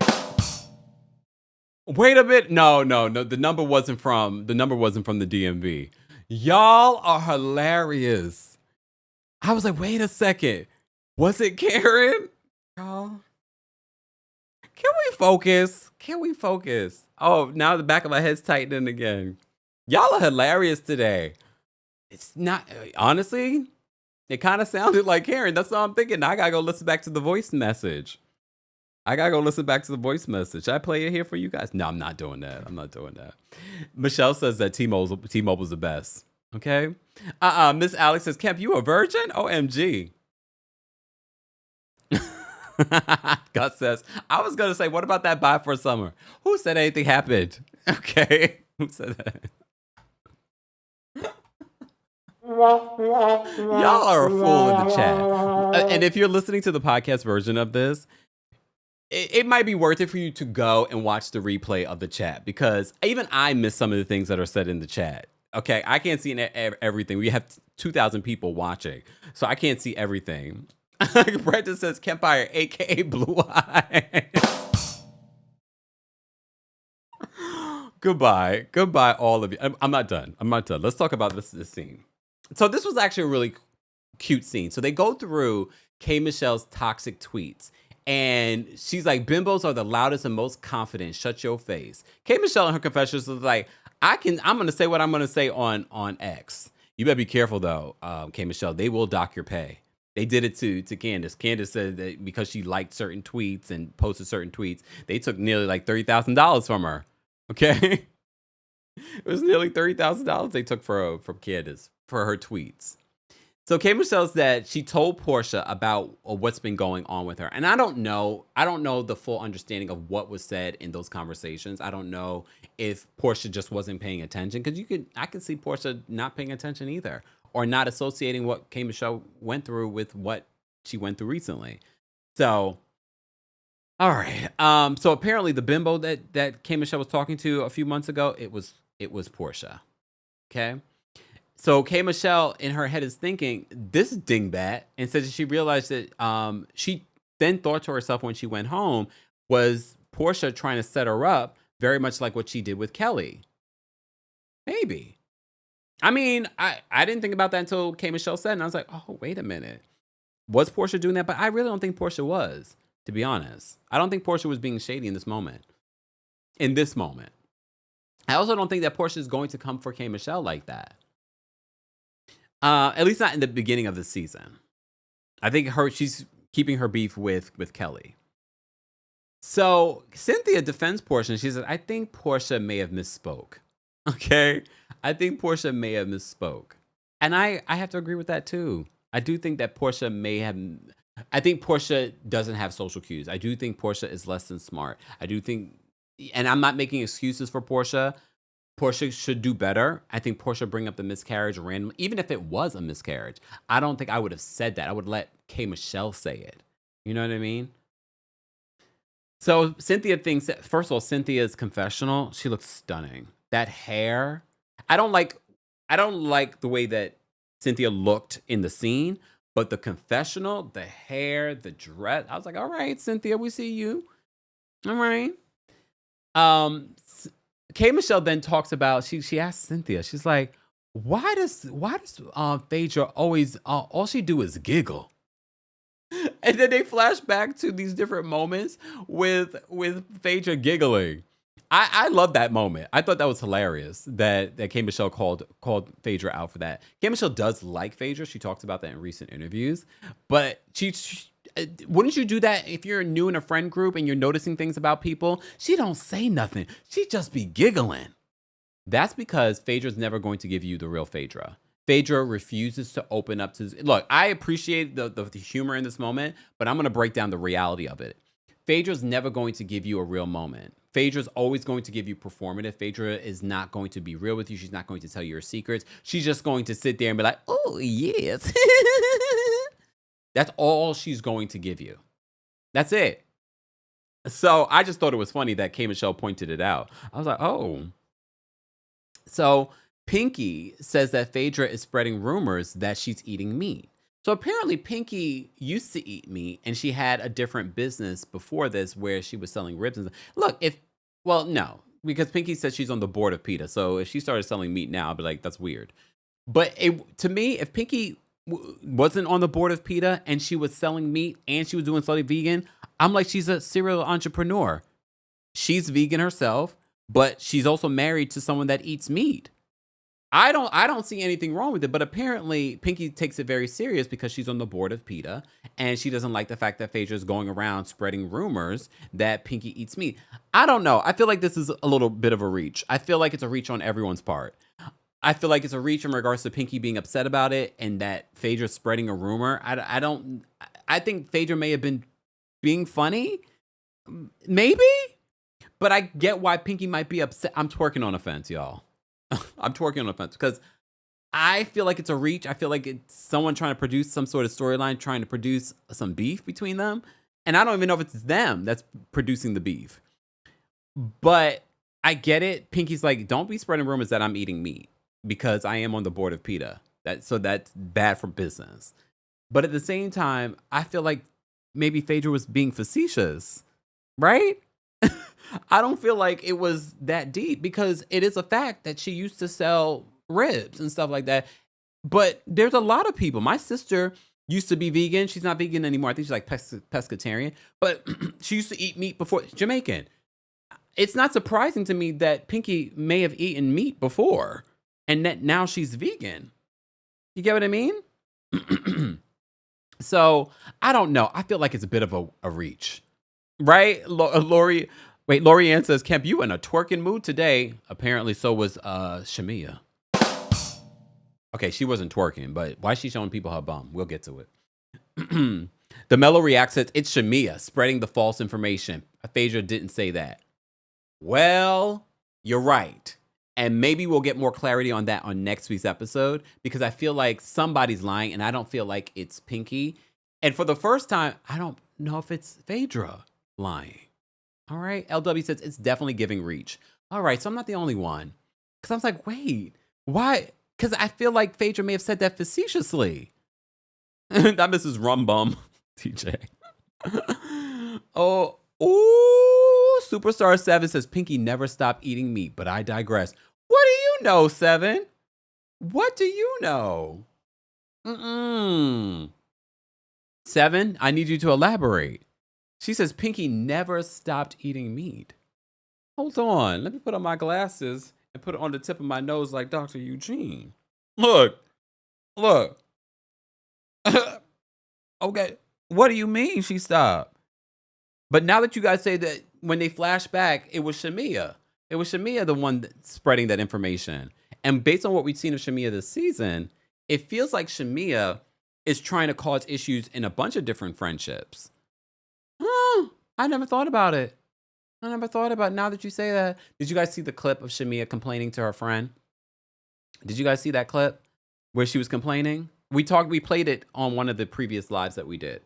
She was complaining to her friend, about everyone is mean to her this season and blah, blah, blah. And Shamia, girl, this is your second season being a full-time housewife. This is not your first time at a reality television. You couldn't tell, though. You couldn't tell.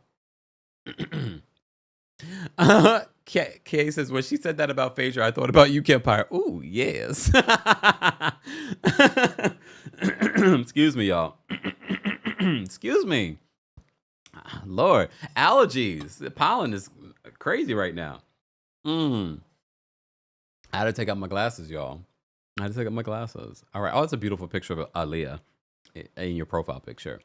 All right. Let me say thank you, guys. We're almost at 1,000 likes. If you are a Royal Court member or a senior royal, I've already dropped the call link for you guys. If you are a Team Kempire member, I'm going to drop the call link for you guys in just a second. SK, thank you so much for the super chat. SK says, Shamia is interesting to watch on other platforms like YouTube and interviews. It just falls flat on RHOA. What do you think the disconnect is? Maybe the edit? Maybe production doesn't like her? I don't know. I don't think production doesn't like her. I don't know if I believe that. I don't know. I don't know what it is. But I also don't know if I agree with you that she's more interesting on other platforms because we saw her on YouTube and she wasn't that great. Remember? Tania, thank you for the super chat. Let me shimmy. And thank you for being a member. Shout out to all the members. I really should pull up the members list and say thank you to all the members. But Tania, thank you so much for being a member and for the $20 super chat. Tania says, I love the scene with Pinky and Kay. We don't get too many scenes when they are supporting each other in their marriages. She gave her great advice. Thanks for your time. Yes, they flash back to the sit down between Pinky and Kay because Pinky tells Kay that she hasn't told her husband yet about filing for bankruptcy. How do you guys feel about that? It's not like she wasn't going to tell him, but she hadn't told him. The thing is, we have to remember, she is an entrepreneur. That's her business. Yes, she's in a marriage and she's filing. And it's important to note, she's saying that she's filing for bankruptcy as a business, not personally. So I definitely think she should tell him, clearly. But she hasn't told him, at least not in this week's episode, that she's filing for bankruptcy. And I think, based on what she said, and a lot of people probably can relate to Pinky, especially as a black woman, being the strong one, being the strong friend, being the one that people always rely on. So what's Pinky's sign? Oh, she's Sagittarius. Sagittarius. Sorry. She's a Sagittarius. Okay. So your finest auntie, thank you so much for the super chat. Your finest auntie, and for being a member, says, not the grand drunk, actually drunk dialing Kemp. Stop, y'all. Stop. But now it makes me wonder, does she got a Texas number? Does she have a Texas number? Just you never know. There are people in New York that have other state numbers. So J.I., thank you so much for another super chat. Let me just shimmy for J.I. because he sent a few super chats. Let me shimmy for J.I. J.I. says, Kay said that she was bullied in Atlanta by other women. But here we are with Kay bullying Porsha with her tweets. Oh my God. What? You think it was bullying? And not directly addressing Porsha. Hypocrisy. The issue is Kay spending more time with Shamia and Kelli. Oh, wait a minute. Do you think that's what's happening? Way of Keith, thank you so much for being a member for the super chat. Way of Keith says, Porsha wasn't being shady, she was being slow. Who asked someone if they had a marriage a miscarriage so abruptly? Also, I appreciate that Porsha knows her cat is fast. Can't spray her with her own tea. My God, I can't. These super chats. Lord have mercy. Right? JL is reading. Here go. We didn't mute him. Look, we didn't mute Roger Bob on Twitch. Or you were muting him for a hot second, Angel. Yeah, she should definitely tell her husband. And eventually she does tell her husband. Oh, yeah. L says the pollen overload equals too many male trees. Look. Look, men effing it up again, huh? Lord. Hey, Melissa. Melissa's watching always on Facebook. Guys, don't forget to follow me on Facebook. Who follows me, TheKempire, on Facebook? Who follows me? Let me know. And if you're not, you should follow me on Facebook. Melissa says Karen could have a burner phone. Now I need to go back and listen to the voice note. The voicemail, I should say. Charnel says, Kemp, will you be talking about K. Michelle tweeting you? Well, we did. Let me actually go pull up the tweet. I can't remember what she said. Hold on, wait a minute. What did K. Michelle say? Did she tweet me more than once? K. Michelle has followed me for years, y'all. So this is not a new relationship on social media with K. Michelle. Okay, so she's followed me. Oh, damn, I don't follow her on X back. Look. Should I follow her back? I do follow her on Instagram. She followed me on Instagram. That's how I knew she was definitely joining RHOA, because she randomly followed me on Instagram before the season started. All right, let me see. Where's my tweet? Where's the tweet? Where's my tweet? Oh, here it is. Here it is. She did tweet me. Hold on. I did see the tweet last night, y'all, and I liked the tweet. Okay, I did like the tweet. This is a mess. Let me bring up the tweet here, y'all. This is going to be a good long recap. We're already at how many hours have we been recording? Hold on, y'all. Let me pull up the tweet. Here's the tweet. Let me pull up the tweet. All right. What did she say to me? Okay. I was almost 2 hours we've been talking about Real Housewives of Atlanta. All right. So I posted a tweet last night because I live tweet when I'm watching. I live tweet and I do threads too. And I said, now we know K. Michelle was calling who K. Michelle was calling a bimbo.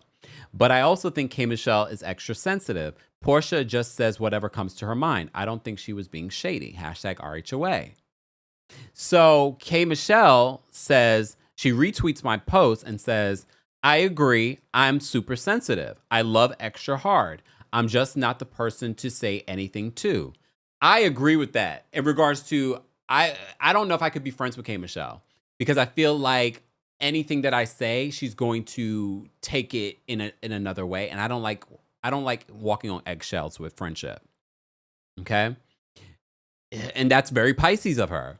She says, I pay attention and take in everything around me. I'm also not new to this. Trust. Heart emoji. Okay. All right. He says, I'm not new to this. I mean, you're not, but I do notice a pattern that she's sensitive. She is very sensitive. All right. All right. Let's move on. Let me get back to my notes. All right. What else did I want to talk about in this scene? So then this is when they start talking about, Pinky says that, first of all, K. Michelle says she doesn't know a lawyer that doesn't practice law. So there are plenty though, K. Michelle. I'm gonna be honest with you, as someone that has worked with thousands of attorneys, there are a lot of attorneys that don't practice law. Okay. So she mentions that, Pinky mentions Phaedra saying that she eats meat, and then she's like, I think she eats dead people. Pinky, was that supposed to be a clapback, or are you serious? All right, I thought that was an interesting response. All right. Pinky isn't sure if she can trust these women with her secrets.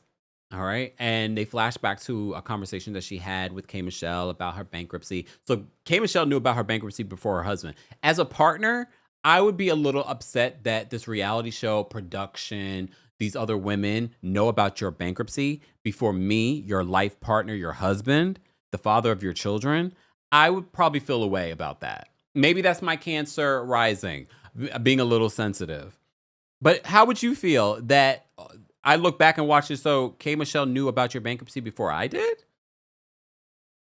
And look, some of you probably tell your girlfriends things about what's going on in your life before you tell your husband. Maybe that's okay. I'm not going to sit here and deny that I wouldn't feel a way about it. Okay. Forever Tyranny says, Pinky said it twice. It was so lame about eating dead people. RC says, I thought it was a weird response. There is a little bit of a weirdness about Pinky, and we've noticed that with even her response to the bankruptcy on social media, her skits and stuff like that. She kind of borders on cringe for me, like Shamia. So I'm not sure. You know what I mean? I'm not sure. She's borderline cringe for me, Pinky. I just want to say that. Okay, Wave Key says, that's the Taurus sun being logical. I would feel offended. See? Guys, this Kempire, you so sensitive. My people are telling me, TJ says, no, that's principal Kemp. See? Just saying. I don't think I'm sensitive like that. I mean, I think we're all sensitive on some level. I think certain people are just more sensitive than others. So there is a sensitive part to me, but I don't think I'm that sensitive. Sometimes I think I'm cold. All right. Well, maybe not cold. I'm not cold. I'm a Taurus. We're warm. To the right people. We're cold to people that we don't know. Millie says Pinky comes off as insecure. We're going to talk about that. Let me move on. Let me also drop the call link for the members. Did I drop? No, I didn't. Hold on. Let me drop the call-in link for all of our members. I dropped it off for our Royal Court and Senior Royals live chat. Let's get to 1,200 likes, and I'll drop the call link for the general audience as well. I'm already sure our members have a lot to say, so I don't think we'll be at a loss of callers. Okay, we already have a line of the Royal Court members and Senior Royals backstage. All right, let me move on. So Pinky says that she's tired of being the strong friend, and I felt for Pinky in that moment. This week's episode really made me look at Pinky a little bit in a different way. So she just says she's tired of being the strong friend, and there are so many people. There are people that we've lost that that we should be checking in on in regards to they're always the strong friend. And a lot of times we're always saying, hey, how are you? And then we move on and not really being, and that's why they say we shouldn't just say, how are you? We should ask more in-depth questions when we say that. So we should be checking in on our people, and Pinky's husband should be checking in on her. All right, not Mr. Melon Magic is back. Mute him again. No, I'm playing. All right, let's move on from that scene. So Drew goes on a date with Black. Black looks better in person than he did on the phone, because on the phone he looked like Kodak Black. But fine, he brings her. How many dozen roses were that? That seemed like it was like at least 3 or 4 dozen roses. They were beautiful though. He comes, he brings her roses. I'm guessing this is a date. At one particular point, we see him rubbing her leg. He's looking at her leg. He's flirting with her. He says, I also got gift for the kids. I don't know if you want me to give it to them or you're going to give it to them. I'm like, okay. And he talks about the possibilities of what they could have. At no point, though, did he say relationship. He said friends, friendship, or friends with benefits. Huh? But then he says, she's not, he talks about her extended divorce. So she's been divorcing for 3 years. He says that Drew doesn't give girlfriend material. She gives wife material. But he can't marry her if she's still married to Ralph. I don't know about this situation at all. He does say that Drew is like his best friend. So obviously that these two are dating on some level. I don't know what they're doing. I don't know if they're just getting it in or maybe they are friends with benefits. But again, Drew is downplaying that. Drew is like, we could be friends. But Drew, the way that Drew's making this relationship seem is that he's flirting with her, but she's not taking him serious. Like he's just a friend. Like we hang out, we cuddle, that kind of thing. Y'all believe that? I don't believe that. I believe they're getting it in. I believe she's getting a D. I think this is a fun time. But here's the thing. Tauruses are sometimes hard to get to know because we don't open up just to anyone. So I could see that aspect of Drew. Maybe she hasn't slept with this man, or maybe she just hooked up with this man, but she's not taking him serious. I don't know. Letitia says they're talking. Maybe, but maybe she doesn't take him serious. That's the energy I'm getting. RC says he's a love bomber. It's a little scary. You think? I don't know. Coco says while the man is in the basement. Well, I hope they're not doing any of that at her house that she's getting kicked out of next month. Just saying. Reminding y'all about the stories. Okay. All right. Exactly. Ateka says she did the same thing with Ty Young. Only for this season, her accusing Porsha of stealing her life. But also, Tauruses are notoriously private. You know what I mean? All right. Ashley says she wants Ty. You think she's holding out for Ty Young? Isn't Ty in a whole other relationship now? I mean, I feel like Ty is always with somebody. Oh, Fish Eye Jedi says Black's teeth looks better than he does. His teeth look a little too perfect. They look a little too chiclety for me. But that's me. They don't look real. Just saying. All right, moving on. Let's move on from this date. I'm glad we can. Oh my God, I still have many. Okay, so Angela takes her daughter, Amari, to go look at this new property. So she's investing in a new property. She's reflecting. She said this was like an emotional purchase. It was only $159 she spent on it. Okay? Only $159 that she spent on it. Her daughter is looking at the property. She's like, this is not like something that you usually would buy. I didn't think the property looked that bad. Did y'all think the property, for it didn't even look like much of a fixer-upper. Her daughter was complaining about the spiders. I was like, all you need is a good exterminator to come in there and you're spider-free. I don't feel like it was a bad property. She did not invest that much money into it. You fix that sucker up, I'm sure you could sell it and make a couple of dollars. She literally said if she makes $1, she's happy. I mean, it's my hope that she would want to make more, but yeah. Here's the thing. You can never go wrong getting into real estate and investing in real estate. Yes, there might be times where you will lose money, but for the most part, it's a really good business to get into and invest in.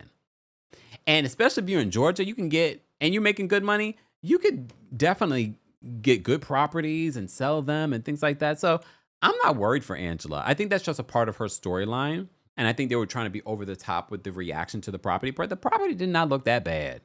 MB says, no way. Too many spiders. I mean, it's also Georgia and in the middle of summer. I don't think so. You get a good exterminator in there and they would be fine. Okay? Ooh, Way of Keith said. It's Georgia, Way of Keith. You thinking New York prices. Way of Keith says $159K for a home in this economy must be in the hood. No, come on. I mean, I don't know what neighborhood it was in. Did they tell us in the houses? Oh, no. Oh, hold on. Maureen, isn't Decatur a good neighborhood? A good area? Maureen says the house is in Decatur. Food for Thought says the property was fine. Yeah. Ooh, Kai says Amari needs to worry about why her mom is feeding her guest grapes, chicken wings, and sauces from the plant. Oh, Kai said Amari needs to worry about why her mom is feeding her guests grapes, chicken wings, and sauces from the plastic. Oh, it said Decatur? Okay, it was in Decatur. All right. See, I know nothing about Georgia areas, but isn't Decatur a decent neighborhood, decent area, decent city? Exactly. Okay, hold on. Patricia says all of Decatur is not hood. Stop it. Right? Okay.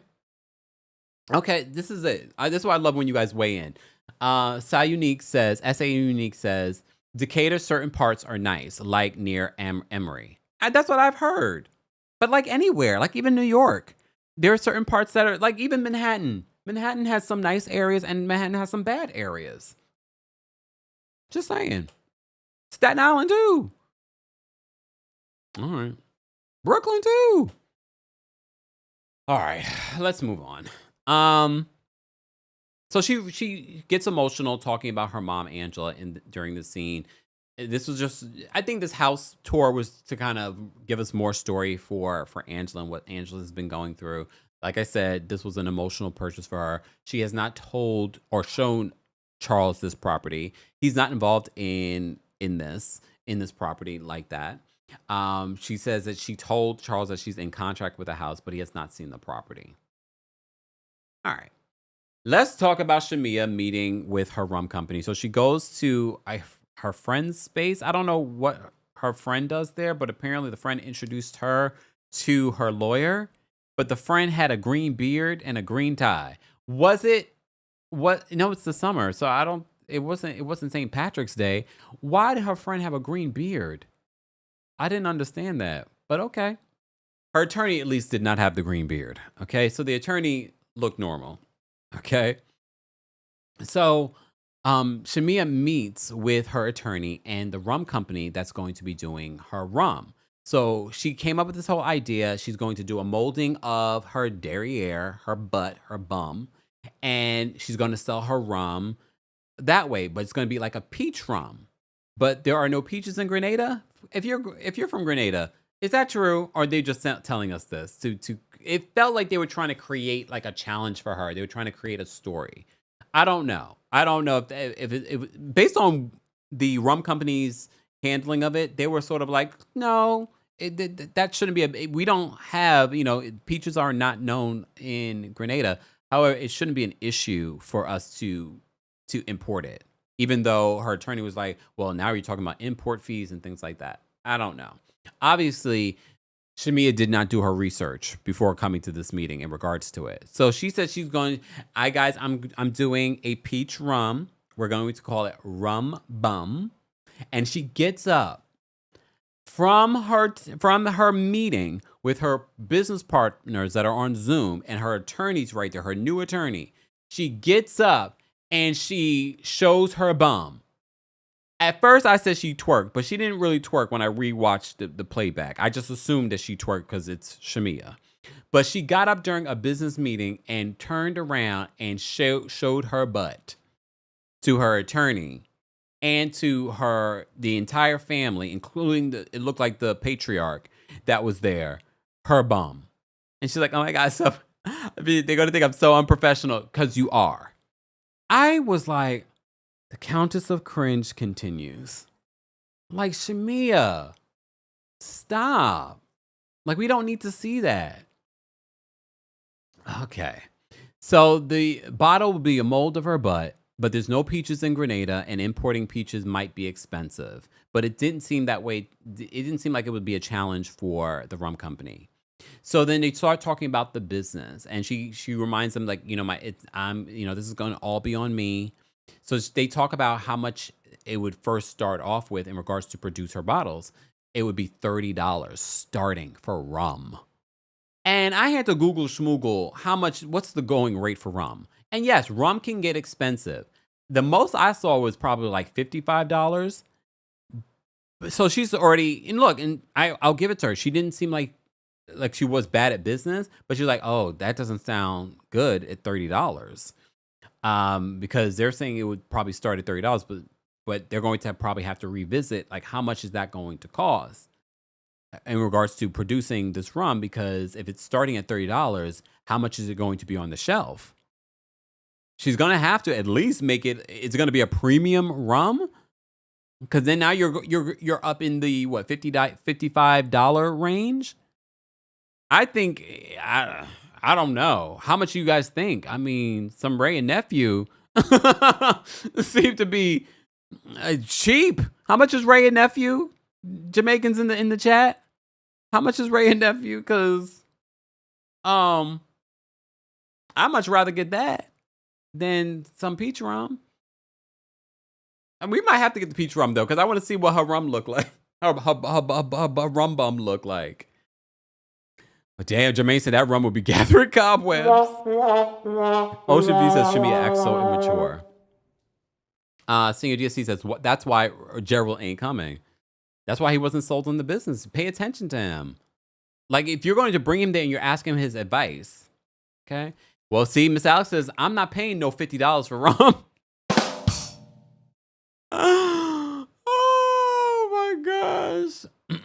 Roger, she was talking about in Grenada, though. This is going to be produced in Grenada. Roger says that I thought peaches were everywhere in Georgia. Yeah, in Georgia, but not in Grenada, where the rum is going to be produced. Riz says, I'm not buying Shamia's her bum rum. Not her bum rum. OMG. Evelyn says, I think she needs to lower the price of her first rum line, then graduate to premium. You can get a good rum. I said hood. Good rum for $20, $30. And they're saying just to produce her rum is going to be $30. So she's going to have to charge more in order to make a profit. All right. Ray is $26 in Texas. I feel like you can get Ray. Well, look, I'm not buying Ray and Nephew like that. But I feel like back in the day, it's like $20. But okay, back in the day, $20. By now in 2026, I can see it being $26. $7 for a half pint of Ray and Nephew. I need to keep a bottle of Ray and Nephew in the house. Only because, in Jamaicans, we'll take it and we'll, when your chest a little congested, you rub it on your chest and you sniff a little bit of it. Yeah. Oh, no. It's $35. Oh, it's $35 in the DMV? Well, damn. I might have to tell my mother to bring me some Ray and Nephew back from Jamaica. I need a bottle. As a Jamaican, I should have a bottle of it in my house. Ray is $22. Why is it so many different prices? Ray and Nephew rum is between $24 and $50 depending on the bottle size. Thank you, CC. All right, now y'all checking the Ray and Nephew prices. Yeah, Olympia says rum average price is between $15 and $30. Yeah, so coming out the gate where it's going to cost you $30 to produce the bottle is not going to be good, because how much you're going to charge for it on shelves. All right, we've already spent way too much time on her business acumen and the lack thereof. Oh my gosh. OMG. Thank you guys so much for the super chat. Thank you, Jay Washington, for the super chat and for being a member. Jay Washington says, Shamia, you can't shake your butt everywhere. Stop. Especially during a meeting. She can't help herself, though, y'all. But I told y'all this last season.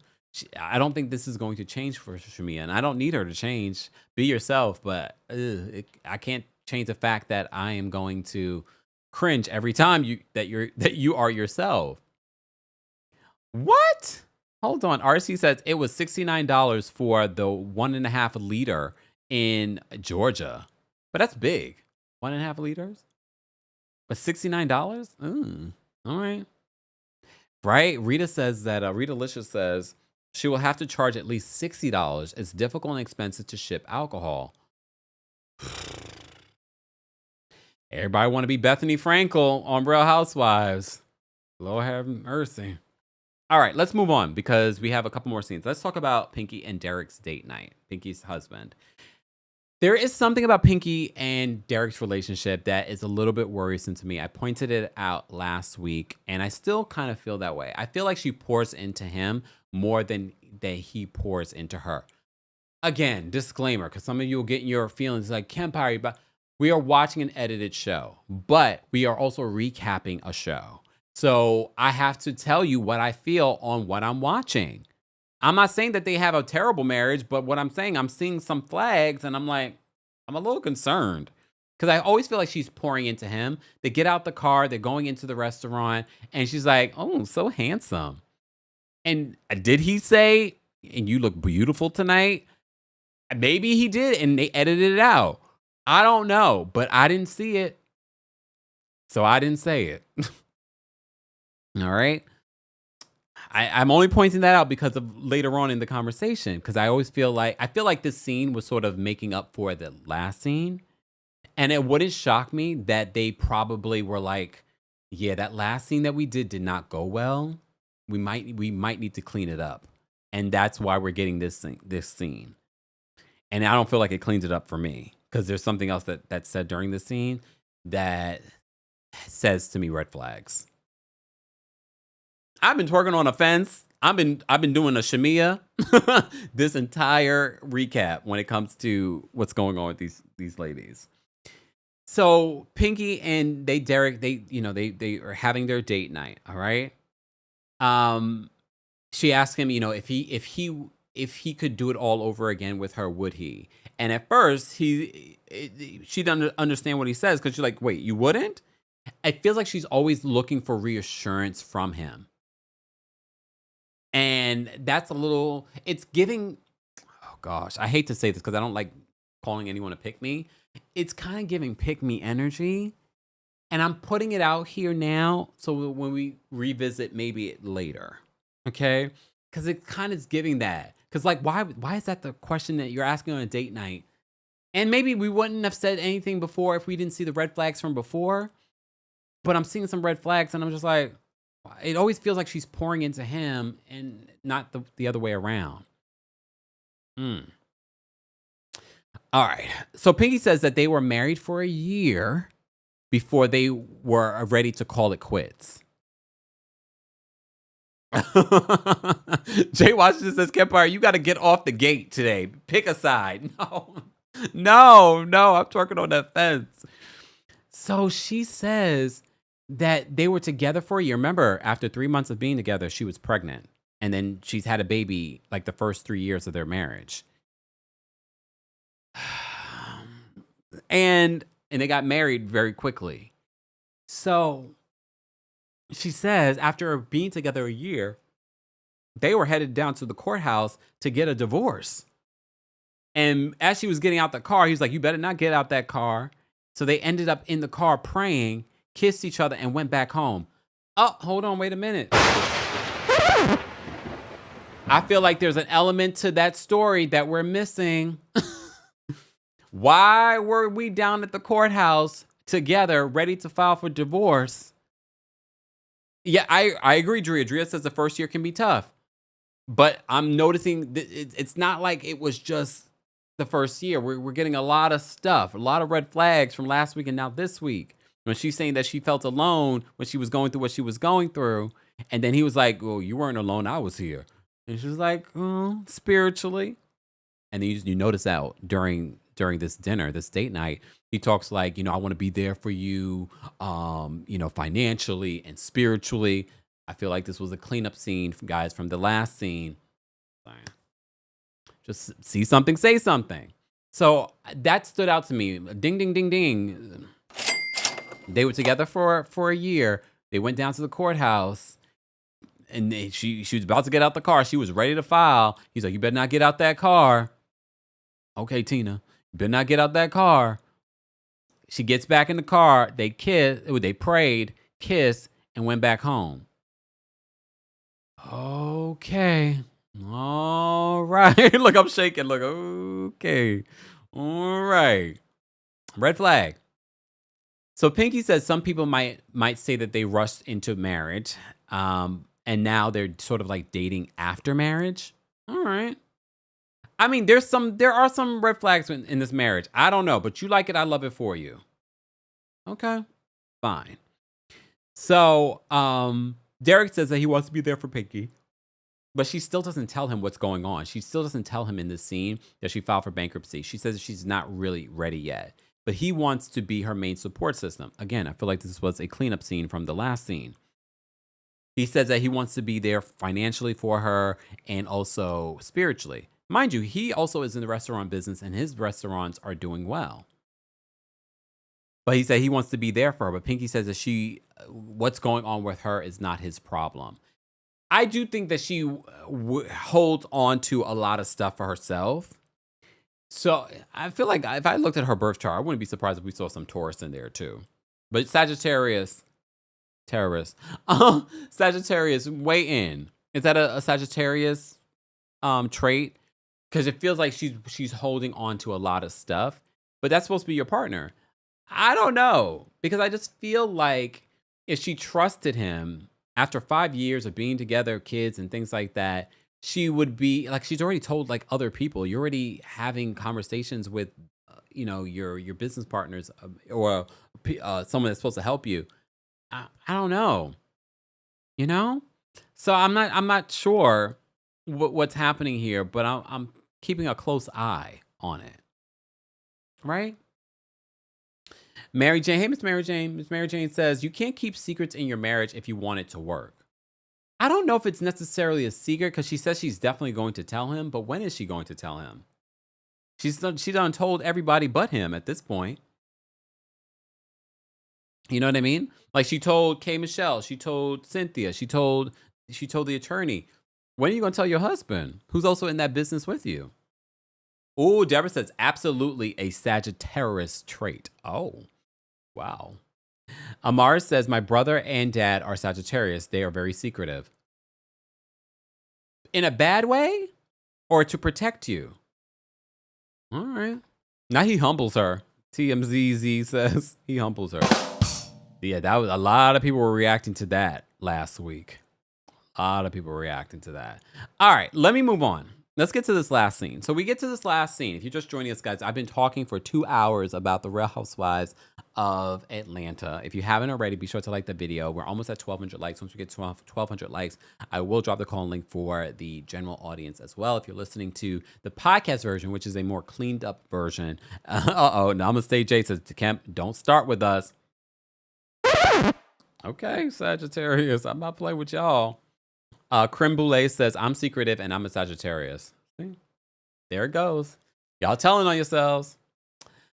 All right, guys, don't forget, you can hear a cleaned up version of our podcast episodes, including a new episode of Club Kempire, which features the Kempire After Dark live show from New York City. So if you missed it, here's your opportunity. Subscribe today to Club Kempire on Apple Podcasts. You can also subscribe on their website if you don't have an Apple device. All right. Excuse me. And while you're there on the podcast, don't forget to give us a 5-star review on Apple Podcasts and on Spotify. Let's get to this K. Michelle and Porsha scene. So K. Michelle and Porsha meet up to talk about their issues. So K. Michelle asked Porsha why would she bring up her possibly having a miscarriage. Porsha says she didn't know what was going on with K's butt. And K was just like, well, we've had conversations. And that's the thing. I don't know what those conversations included. Were they just talking about their surgeries? Here's the thing. K. Michelle's surgery was from 8 months ago. Porscha's surgery at this particular point probably was a few weeks. So I could see Porsha possibly not realizing, why would a surgery from 8 months ago be opening up on you? Maybe. Or is she talking about the 2-hour surgery that she just had? I don't know. It could be, and so I feel like I'm giving grace to both of them because I'm not sure what exactly was said in these conversations and text messages and things that we do not see. But I still feel like it was a little weird for Porsha to blurt out miscarriage kind of thing. So Kay says that she talked to Porsha about the surgeries. Porsha says she didn't know what kind of surgery. Okay. Kay says, who comes out and just talks about miscarriage? And Kay in her confessional is like, I'm also trying to have a baby. And Portia's like, Porsha in the moment apologizes, but she also says, I would never take a dig at a miscarriage. And when K. Michelle says, who comes out and just says miscarriage, she's like, I would, because I've had several. Oh. So then she says, I also am an advocate for the March of Dimes. So I would never, be so Here's the thing, though. I kind of get where Portia's coming from, but because you are someone that works with the March of Dimes, you think that you would be a little bit more sensitive in regards to if someone did have a miscarriage and not saying, blurting it out like that. Like, what exact? Like, I would ask more questions if I was concerned. You know what? So what exactly happened? Like, what was the leakage from? You know what I mean? I would probably ask a little bit more. But this again is Porsha. Porsha does have this little bit of an immaturity, lack of impulse control, and that kind of thing. She does just say things that says whatever comes to mind.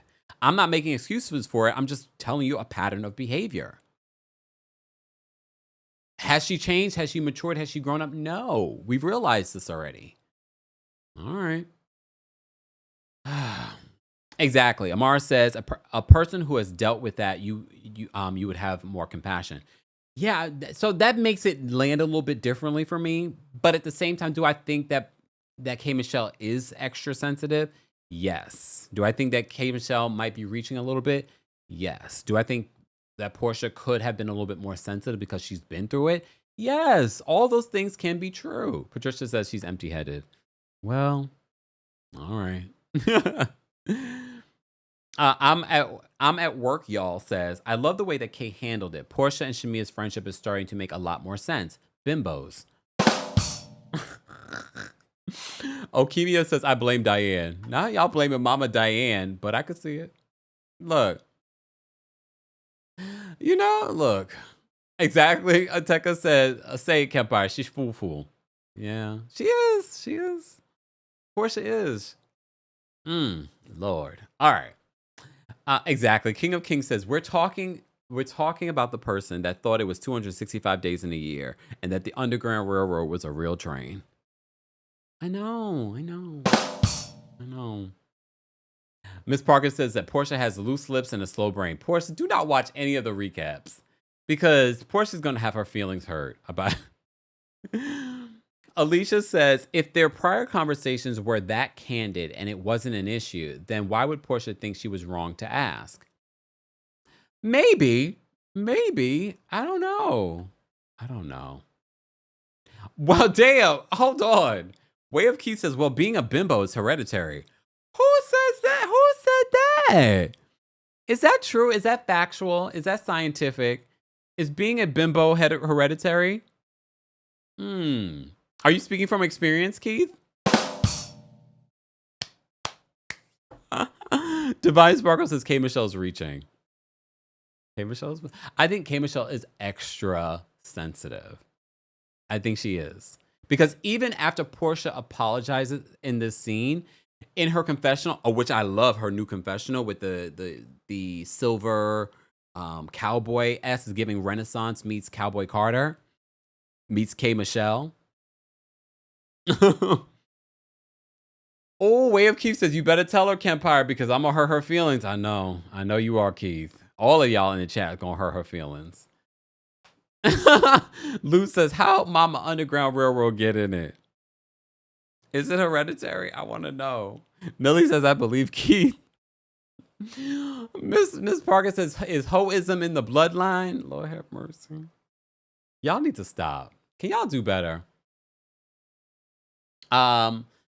Tuis for Life says, but even if Kay said in the moment, I thought it could be that too. So why would Kay say that if the question was so far? Well, that's true too.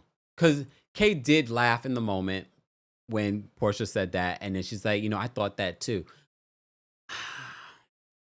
Yeah, I don't know. I feel like all of it's just a reach. Look, I feel like all of it's a reach.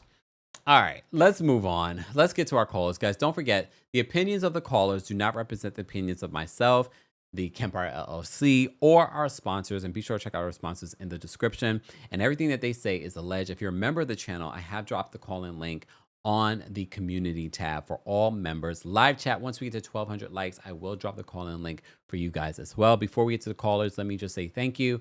Jameer, thank you so much for the, Jameer Stewart says, I'm not a fan of Pinky's fashion. Me either. But I do think it's because she's vegan. So, they don't wear any animals, but her husband is fine though. Wait a minute. Wait, what? What? What? Are you saying vegans because they can't wear? They have no style? Mayor, what? I don't understand. I'm confused. Not the vegans catching a stray. They can't. Her husband is fine. He a little cross-eyed, but he fine. A little cross-eyed. Since no one's pointed it out, I'll point it out. I don't mind a little cross-eyed. We talked about this before during one of our recaps. There was another person that was cute, but he was a little cross-eyed. Who was it? Y'all remember? Writer person, thank you so much for the super chat and for being a member. Writer person says, I think they should do a younger and older cast with the OGs. Let's see how they all play together. You think? Well, they might be doing that if Nene comes back.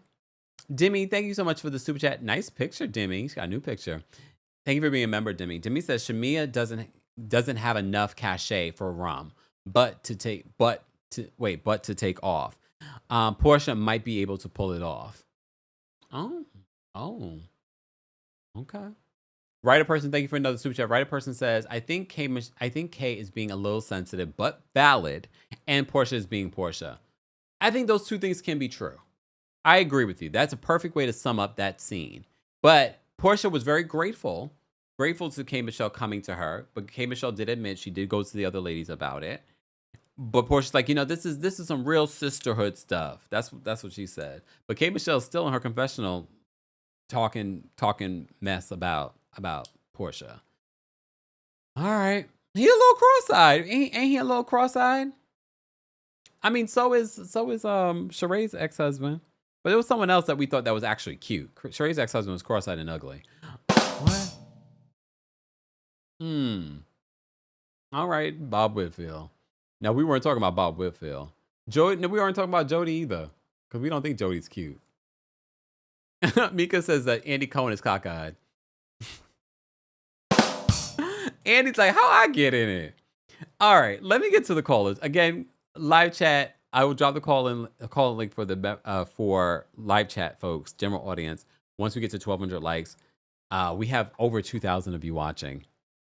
2,000. So shout out to you guys.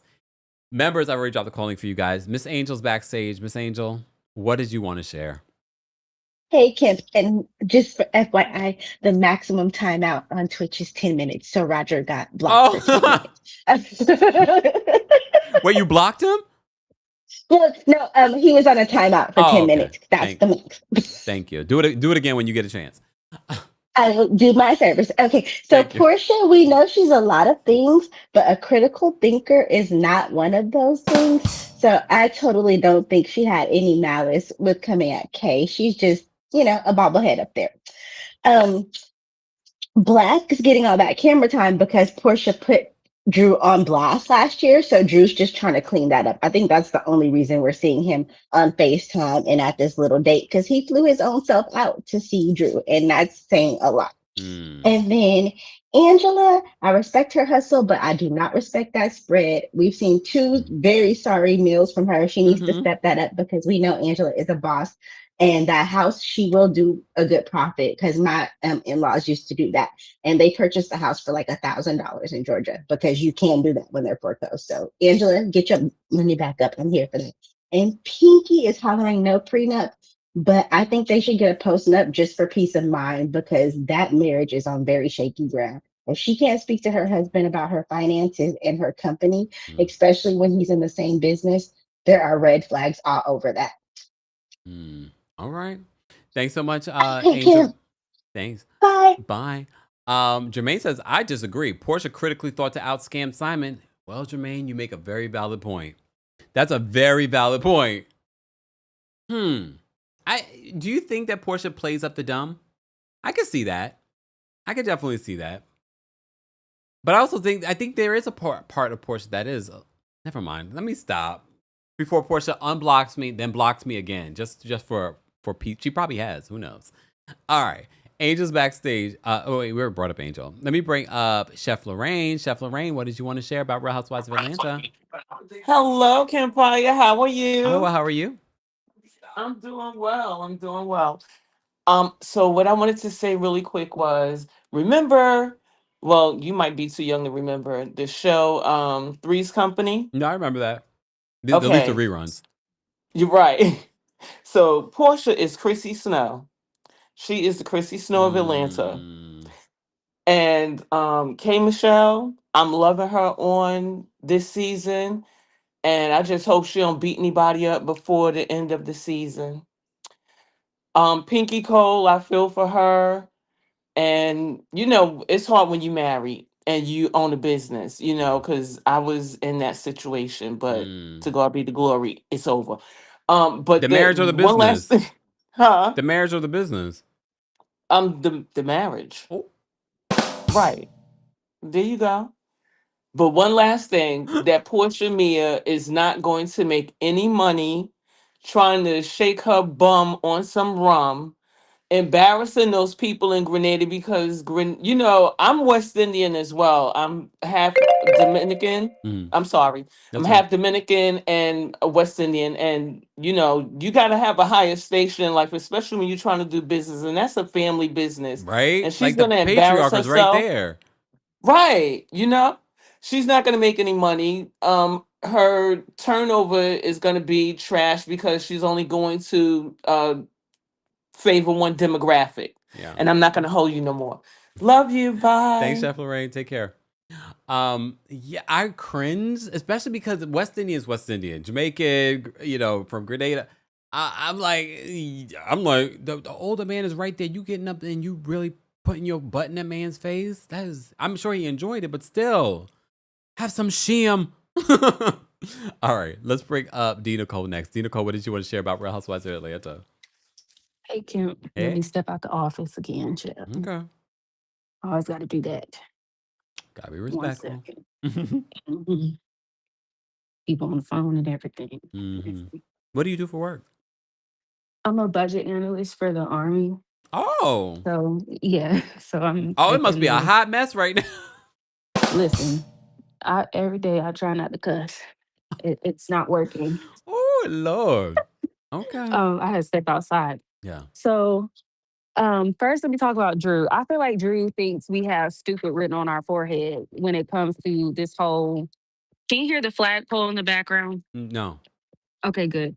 Um, she she thinks I really feel like she thinks we have stupid written on our forehead when it comes to her and Black. Girl, y'all hunching. You grown. Do what you do. Only person that might care or might have some vitriol about it is Ralph with his little peanut head. He gets on my nerves. Um, but Black, he's not ugly, but that spray on beard just made my skin crawl. I was like, can we just dial it back a little bit? It was just a little stark for me. Yeah. What's the other thing? I love Angela, love her down. I don't feel like it's best that because her other houses didn't sell. So I don't know. It just doesn't logically make sense to me, her doing another house, but okay, girl. Portia, I don't think she meant any malice behind her, like blurting that out. Portia don't think before she says anything. Like, that's Mm. just Portia. And I love me for K Michelle. Still love her down. Pinky, that husband, he gives another Ralph, actually. But Another that's it. Ralph Pittman? Yep. Ooh. Uh-oh. Uh-oh. All right. Thanks, D. Nicole. Back to work. Thanks, bye. Yes. And give us some of our money back, Department of War. I love that we have so many people in so many different walks of life in our community. Shout out to y'all. All right. I can only imagine what y'all dealing with. All right. Oh, Professor Sagittarius is backstage. Professor Sagittarius. Hey, Kempire, how are you? Oh, well, how are you? I'm fine, even though you're doing all that trash talking about us, but that's okay. I will say this for the previous caller or the statement, there's a difference between being secretive and private. Sagittarius people are very private. We don't like folks in our business. We move in silence. So that's the difference. Okay. As far as Portia's own daughter knows she's dumb as rocks, so it's okay. If you watch her YouTube channel in the beginning, she talks about how PJ was asking her if she went to college or not, and PJ just felt, it's okay, mommy, it's all right. That's why you use Google. It's okay. Shamia, I'm West Indian also. yeah, that's not going to work. And if Shamia doesn't get it together, she's going to lose her marriage. As far as Pinky, I do have a little insight on that.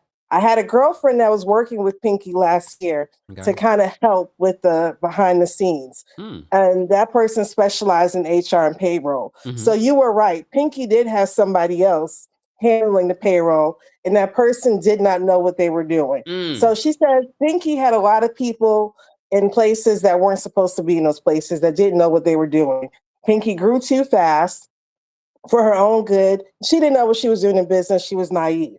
Mm. But she says one thing she did respect about Pinky is that she was very transparent. She was trying to clean things up. As you can see, she is trying to clean things up. Yeah. But the funny thing she did tell me, the person who was handling her previous HR stuff would not release her information to the new contractor. Oh. And I thought maybe because she didn't pay, but she said no, Pinky did pay in full. The person was just angry that she found someone else.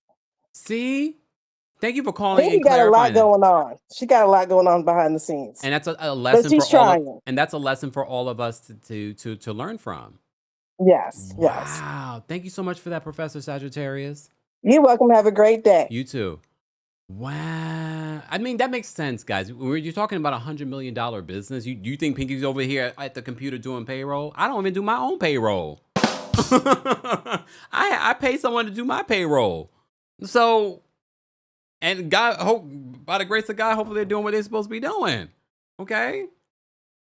So, and at the end of the day, she's the face of the company, so they're going to sue her. So that makes sense. So this is a learning lesson for all of us. As I said before, this is something that a lot of you are going to be dealing with. Not necessarily, people stealing from you and things like that. You just don't know. But if you're an entrepreneur, because a lot of people became entrepreneurs during the pandemic, and now that you're running your own business and maybe you're successful, maybe you're about to scale to be bigger and things like that. So these are things to think about. And make sure you have control over your payroll. Damn. So the person wasn't paying the people, and now the people are suing her, and that's a narrative. You see how a narrative can just go around where like, oh, she's not paying people. I'm sure she would hope that she could pay people, but she don't have access to the damn payroll. Damn. All right. But we'll wait. All right. Tyler's backstage. Let's bring Tyler up next. Uh-oh. What Tyler got to say? Hi, Kempire. Hey. What I will say is Porsha is less than smart. Let's just call it real. She's dumb. She's not playing the dumb role. Porsha seems to only know how to work men, and that's the problem. Just being for real. I mean, and there's nothing wrong with it. You've been told you're pretty, and she is a pretty woman, and her looks and her assets have gotten her to certain places. So she only knows how to work men. And if I were K Michelle, I think that the tweets and things came because it's kind of like what Britt did with Kenya. You think that someone's coming for you based off their history. And she did reference the Kelli thing or whatever like that. But I would still keep my eye on Porsha because Portia's no one's friend. And I think that I agree with that. K Michelle. Yes, K Michelle clocked that. She's like, okay, you may not be coming for me in this moment, but I know since I've already addressed you, you're going to wait and then come up with something.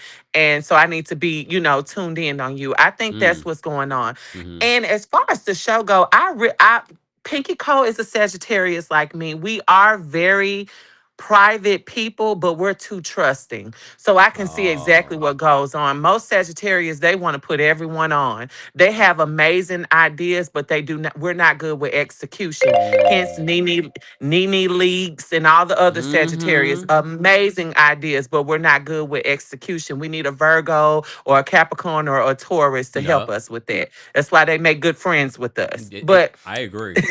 and Shamia, my God. I love her, but she is Shamia. Even the lawyer said that's kind of cringy. I'm like, Shamia, girl, sit down. You want some attention? Somebody should have hugged you, baby, and told you you're beautiful. You're enough. Sit down. Is she a middle all. child? Is she? No, I think Shamia is the youngest. Is she the youngest? Oh. Yes, and I can relate because I'm the youngest of 12 and I know how it feels trying to find and I know how it feels trying to find your footing, and things like that. And I think that's what's going on with her. And it translates in her family. I mean, in her friendships, the people pleasing and all that. But I do not want to see anyone leave the show but Drew. I'm sorry. Oh.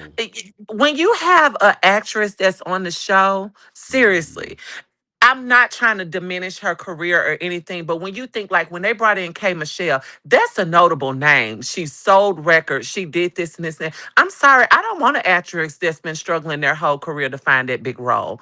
You don't have the fact, like, and then Drew is so, and she's so performative. I just don't get the allure. Even when she was talking to Angela eating those public grapes, I was just like, why are we sitting like, yeah. But yeah, and Amari's right there. Drew just does not correlate with the girls. She does not fit in. Her wigs look like those little mop bucket wigs. It's just, I am over Drew. It's like she finds the cheapest outfits and find the lowest version of the purse, the Louis Vuitton purse to make herself look high end. I'm just over her.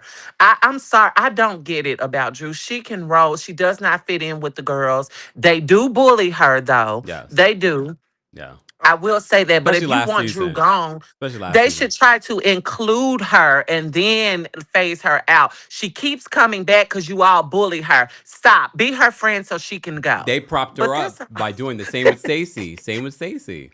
that's what they do. But I think Stacey is a star. Sorry, Stacey was Hold going to on. whether you bullied her or not. Yes, even though they say her breath smells like city garbage, I love Stacey. All right, bye, Kempire. Bye, Tyler. Tyler, you lit? That public's catching strays. I can't. All right. Did I drop the call link for the general audience? I'm surprised the backstage. Y'all not interested in Real Housewives of Atlanta? Or is this just a bad time? Everybody at lunch? Did I drop the call link for everybody? Let me drop it one more time. I mean, we still have people backstage, but for Potomac, it was like people were getting, they couldn't even get backstage. I'm very shocked. Do you guys not have things to say about Atlanta? Oh my gosh. If you're part of the replay crew, be sure to let us know your thoughts on the latest episode of Real Housewives of Atlanta. Don't forget, tonight I will go live, probably around 9 p.m. Eastern, to recap the Real Housewives of Atlanta exclusively on TikTok. Be sure to follow me on TikTok at TheKempire. All right. Tyler done tore them up. See, I gave Tyler more time. Don't let me. Tyler's still backstage. I can bring it back up at the end. All right. Oh, Tyler just left. All right. Keith is backstage. Keith. Somebody else is going to tear them up. Hey, Kempire. Hey, how are you? I'm doing pretty well. And yourself? I'm doing well. Is bimbo genetic? I believe being slow passes down from generation to generation to generation. Sorry, Pilar. Good luck. But I'm just saying your mom is not the smartest person that you should follow. Move on. But anyway, what I wanted to say is also I'm glad you brought up Porsha, because my thing with Porsha is that I feel like there's just something not connecting in her head. In the words of Tiffany New York Pollard's mom, what's not clicking? What's not clicking? Because I really do think she would probably in the front of the yellow school bus with a chaperone growing up. But there's just something about her that doesn't seem like she fully grasped the issues. But also, I do want to say Portia is a bully because when she gets with Giselle, she is the biggest bully. Watch what happens on the next Ultimate Girls trip. I guarantee you she's going to be one of the biggest bullies. Her and Giselle. I already know it. I already know. But also, I do want to say, K. Michelle, unlike most people who typically marry someone for finances or because of kids, I'm a little confused on why she married her husband, because it seems like it's complacency. And if y'all don't have kids, if it's not for finances, why are you settling? There's no reason. I'm like, why are you just settling for whatever it is? I don't really think she loves him. I just think she's happy that she's with someone. But also, as far as Sheree Jr., I mean Pinky Cole, I think she needs to also really just pay her bills, but also she needs to get away from her husband, because me, myself, I actually just opened up a business a few weeks ago. Well, sorry, my business a few weeks ago. And my man is actually very supportive, giving me a lot of financial advice. And he's a financial advisor, so he's able to give me a lot of great financial advice. Yeah. So I'm like, Pinky, I'm not sure. I feel like your husband sees the competition, but he feels like if you're down, then he's up. And you know, a lot of men, especially heterosexual men, they love to be in a relationship where they can be above the woman, where they could be able to say, yeah, you need me. I'm the leader. I'm masculine. You could come to me. So I think there is a little bit of competition in their relationship. Ooh. And Kelly, the only Kelly I know is Kelly Rowland. But also Shamia, I have to say, Shamia, she does need to pay attention to her husband as far as the business advice, because you don't become a multimillionaire by being stupid. You don't Mm, become rich as he is by not knowing what you're doing. So I mm. do think she needs to take that advice. But also, I do want to say, I don't have an issue with Gerald not being on the show because he does have an actual job. He does actually travel. You know, he's not selling hot dogs.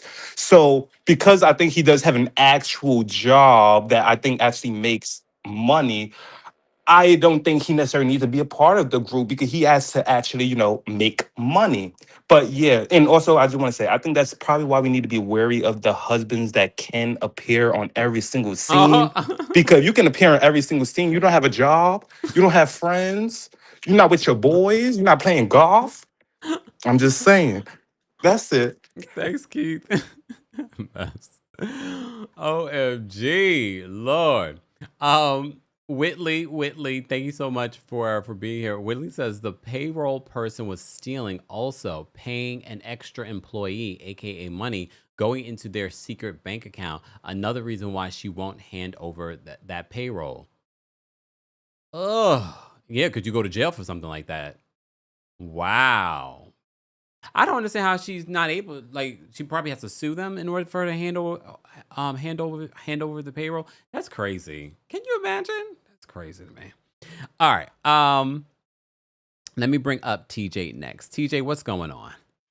Hey, Kempire, it's been a I know. How are while. you? Oh my God, I've been going through it, but I'm good now. Good. I'm good. I've got two things to say, maybe three. Pinky, bro. Like Pinky brought out the African in me when she said, did she say Pharaoh's the one who eats dead people? Yes. And I was like, oh, Pinky. I said it in the way we say it this side. Pinky. Not Pinky. Pinky. Add like that H.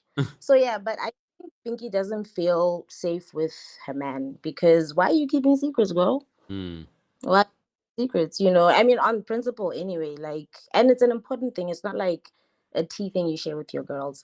And mm, then I really like the way K Michelle handles Portia because she knows the kind of friend Portia is, so she's not scared of her. She'll tell her straight up, she's not gonna mess it about.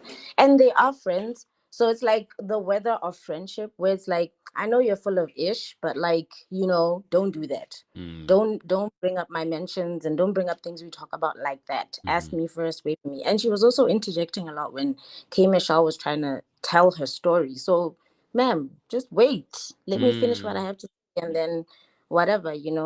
And then what else? Okay, Drew can go. I'm overdue. And yeah, Angela, you make money, girl. Hire a chef. Hire a chef with Right? your Like, have vibe. somebody come cater it. Ma'am, like, what are you doing? You're so pretty and all that. Get a fan and hire a chef. Get a fan. But Thanks, TJ. All right. Arjun is backstage. Let's bring Arjun up next. Arjun, what did you want to share about Real Housewives of Can you Atlanta? hear me? Can you hear Yes. me? Yes. Okay, quick thing. Wait, why do you sound so far though? Oh, can you hear me now? Do you have headphones on? Yes. Take them off. Turn it off. Quickly, I'm just gonna turn Look, it off. Now? so much better. Say again? Yes. Oh, I can't hear what you're saying. Are you go, just go. Have we ever that in the last season, did we ever see Charles and Angela's younger kids? Or I don't know if they have younger kids, Mm-hmm. or do they? Did we ever see them on the show? Mm-hmm. Oh, okay, then I'll watch her because I was always wondering why don't we ever see the young kids? Also, on the week, I think it was last weekend, did you meet Chris Appleton? Did you meet him? Who? Kim Kardashian's hairstylist, Chris Appleton. Oh. You were at the event. Can you hear me now? I can't hear you, but okay. So I don't know if you know this, but he's from the same city as me, from the UK. Yeah, Oh. yeah. He's from. No, I met his boyfriend. Well, his ex-husband. I can't hear you, but yeah, he's from the same city as me. His son actually went to the same school as me. I found it out when I left the school, but his son actually went to the same school as me. Okay. Yeah, I always wonder how he is, like in person, like if he's nice or not, but that you didn't meet him, so there's that. Okay, back Bye, on track. Arjun. Arjun's a mess. What a mess. All right. Sidebar, did you guys see the preview for next week of Real Housewives of Atlanta? And they showed that Dennis filmed. Why is Dennis coming on camera looking like that? He looked homeless. Honestly, I've seen homeless people look better than him. I was like, what? And it's so funny when they showed that picture of Dennis when Kelli was talking about him. And I was like, maybe they pulled that from Instagram. But no, he filmed like that? Oh my God. Lord, have mercy. All right, let me bring up Naturally Sadie. Naturally Sadie, are you there? Naturally Sadie, you're muted. Naturally Sadie, I can't hear you. Maybe because you can't hear me. All right, I'll drop you down. We're going to bring up Guy next. Guy, what did you want to share about Atlanta? Can you hear me? Yes, can you hear me? Yes, I can hear you. How are you, Kempire? Oh, well, how are you? I'm good, thank you. I'm calling from Montreal, Canada. I just joined the live. Maybe I'm going to repeat myself. Sorry for that. That's okay. The episode, honestly, when the season started, I was not impressed. I thought it was like over ATL, but honestly, after last week's episode, I was with the mess, so I'm back at it. I'm back at it with the mess. But the only thing I wanted to say, I can't with Shamia. Taurus season is definitely right now, and everything I'm seeing right now makes me cringe. I don't know if it's not I don't know. What I'm noticing is you can have the money, you can have the success, but sometimes something inside of you, you need to have the love for yourself, you need Mm. to have the respect for yourself, you need to value yourself because this is not it. She's dancing and tapping in front of us and it's it's pitiful, honestly. I felt bad for her with the liquor, the business that she's trying to build, her Yeah. relationship with Gerald. It's just a glimpse, but what I'm seeing, I'm like, Shamia, I much I rather just see you on Instagram and think about you being something else than what I'm seeing right now. I'm not impressed at all. And I'm not obsessed, but I do love K Michelle on the show, so I can wait to see what their season will unfold. So thank you for your time. Have a great day. You too, Guy. Take care. Bye bye. Bye. Let's try Naturally Sadie one more time. Naturally Sadie, are you there? Naturally Sadie. All right, I'm going to bring you back down. All right. Last but definitely not least, we're going to bring up Tiara. Tiara, what's going on? Hey, Kempire, how are Oh, well, you? how are you? I'm well. So I'm in Aries, so we had a great run. Now we're on to the Taurus, but we're still here and uh, live and in living color. Anyway, Cue the yes, Tisha Campbell song. I'm still here. Here. yes, here. But I just wanted to say, I know I have a few seconds. Shamia, Starless, K Michelle, too emotional. K, it's okay. We know you may have talked to Porsha off of camera. However, this is a show. Keep it cute. We already know that. Don't break the fourth wall yet. This is not Love and Hip Hop. Stick to what you know. This is Bravo. Step it up, baby, okay? We love you on here, but step it up. And then Angela, love her daughter. Amazing. She checked her like we love. When she slammed that door, she said, okay, so he didn't know about it? Yeah. She was like, oh, we didn't discuss this on the ride over here for rehearsal because Angela's reads and her stuff is all rehearsed. Anyway, most importantly, an episode without Kelli is the best ever. Thanks. That's all I want to say. Thanks, Tiara. Bye. She's still here. Here. Here. I love that damn song. Well, not really. I don't love the song. I just love the meme of it. All right. Oh man, damn. So for those that may have missed it, Kelli was not on this week's. I mean, she technically was in a flashback, and then in the confessional thing, but she didn't have a personal scene. Phaedra was there during the pedicure scene, but she also didn't have a personal scene. It's 8 housewives though, so you're not going to get personal scenes every single week. This week it was about K Michelle, it was about Angela, it was about Drew. But I do find it interesting that some of you are saying that you're over Drew. And I think because of last season, everyone coming for Drew, people were rooting for Drew. But now we're in this next season. Drew's been on the show, what, 5 seasons now? And it's still feeling performative in some ways.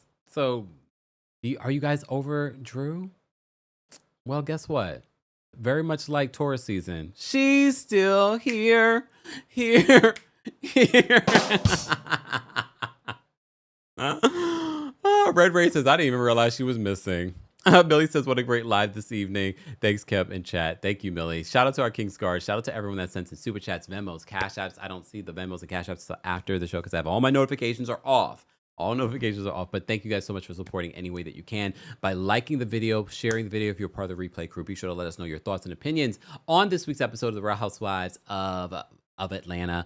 Don't forget, I will be live tomorrow. I haven't decided the time. I think it's like 1:30. I will probably be live for Tuesday Takeover, where we cover a variety of pop culture news, but we will also be recapping Real Housewives of Rhode Island. All right, so we haven't forgotten about that. They just have not matured to have their own live recaps, but I see the potential, Rhode Island. I see the potential. So we'll talk about that tomorrow. Make sure you subscribe to the channel. Make sure your notifications are on.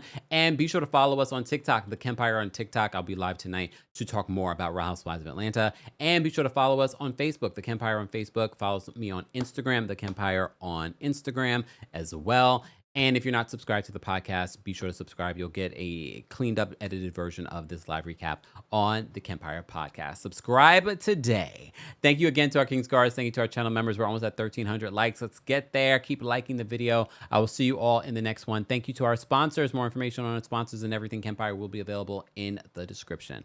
Everyone have a great Monday. Happy 420 and happy Taurus season. Bye, y'all. Here we go now.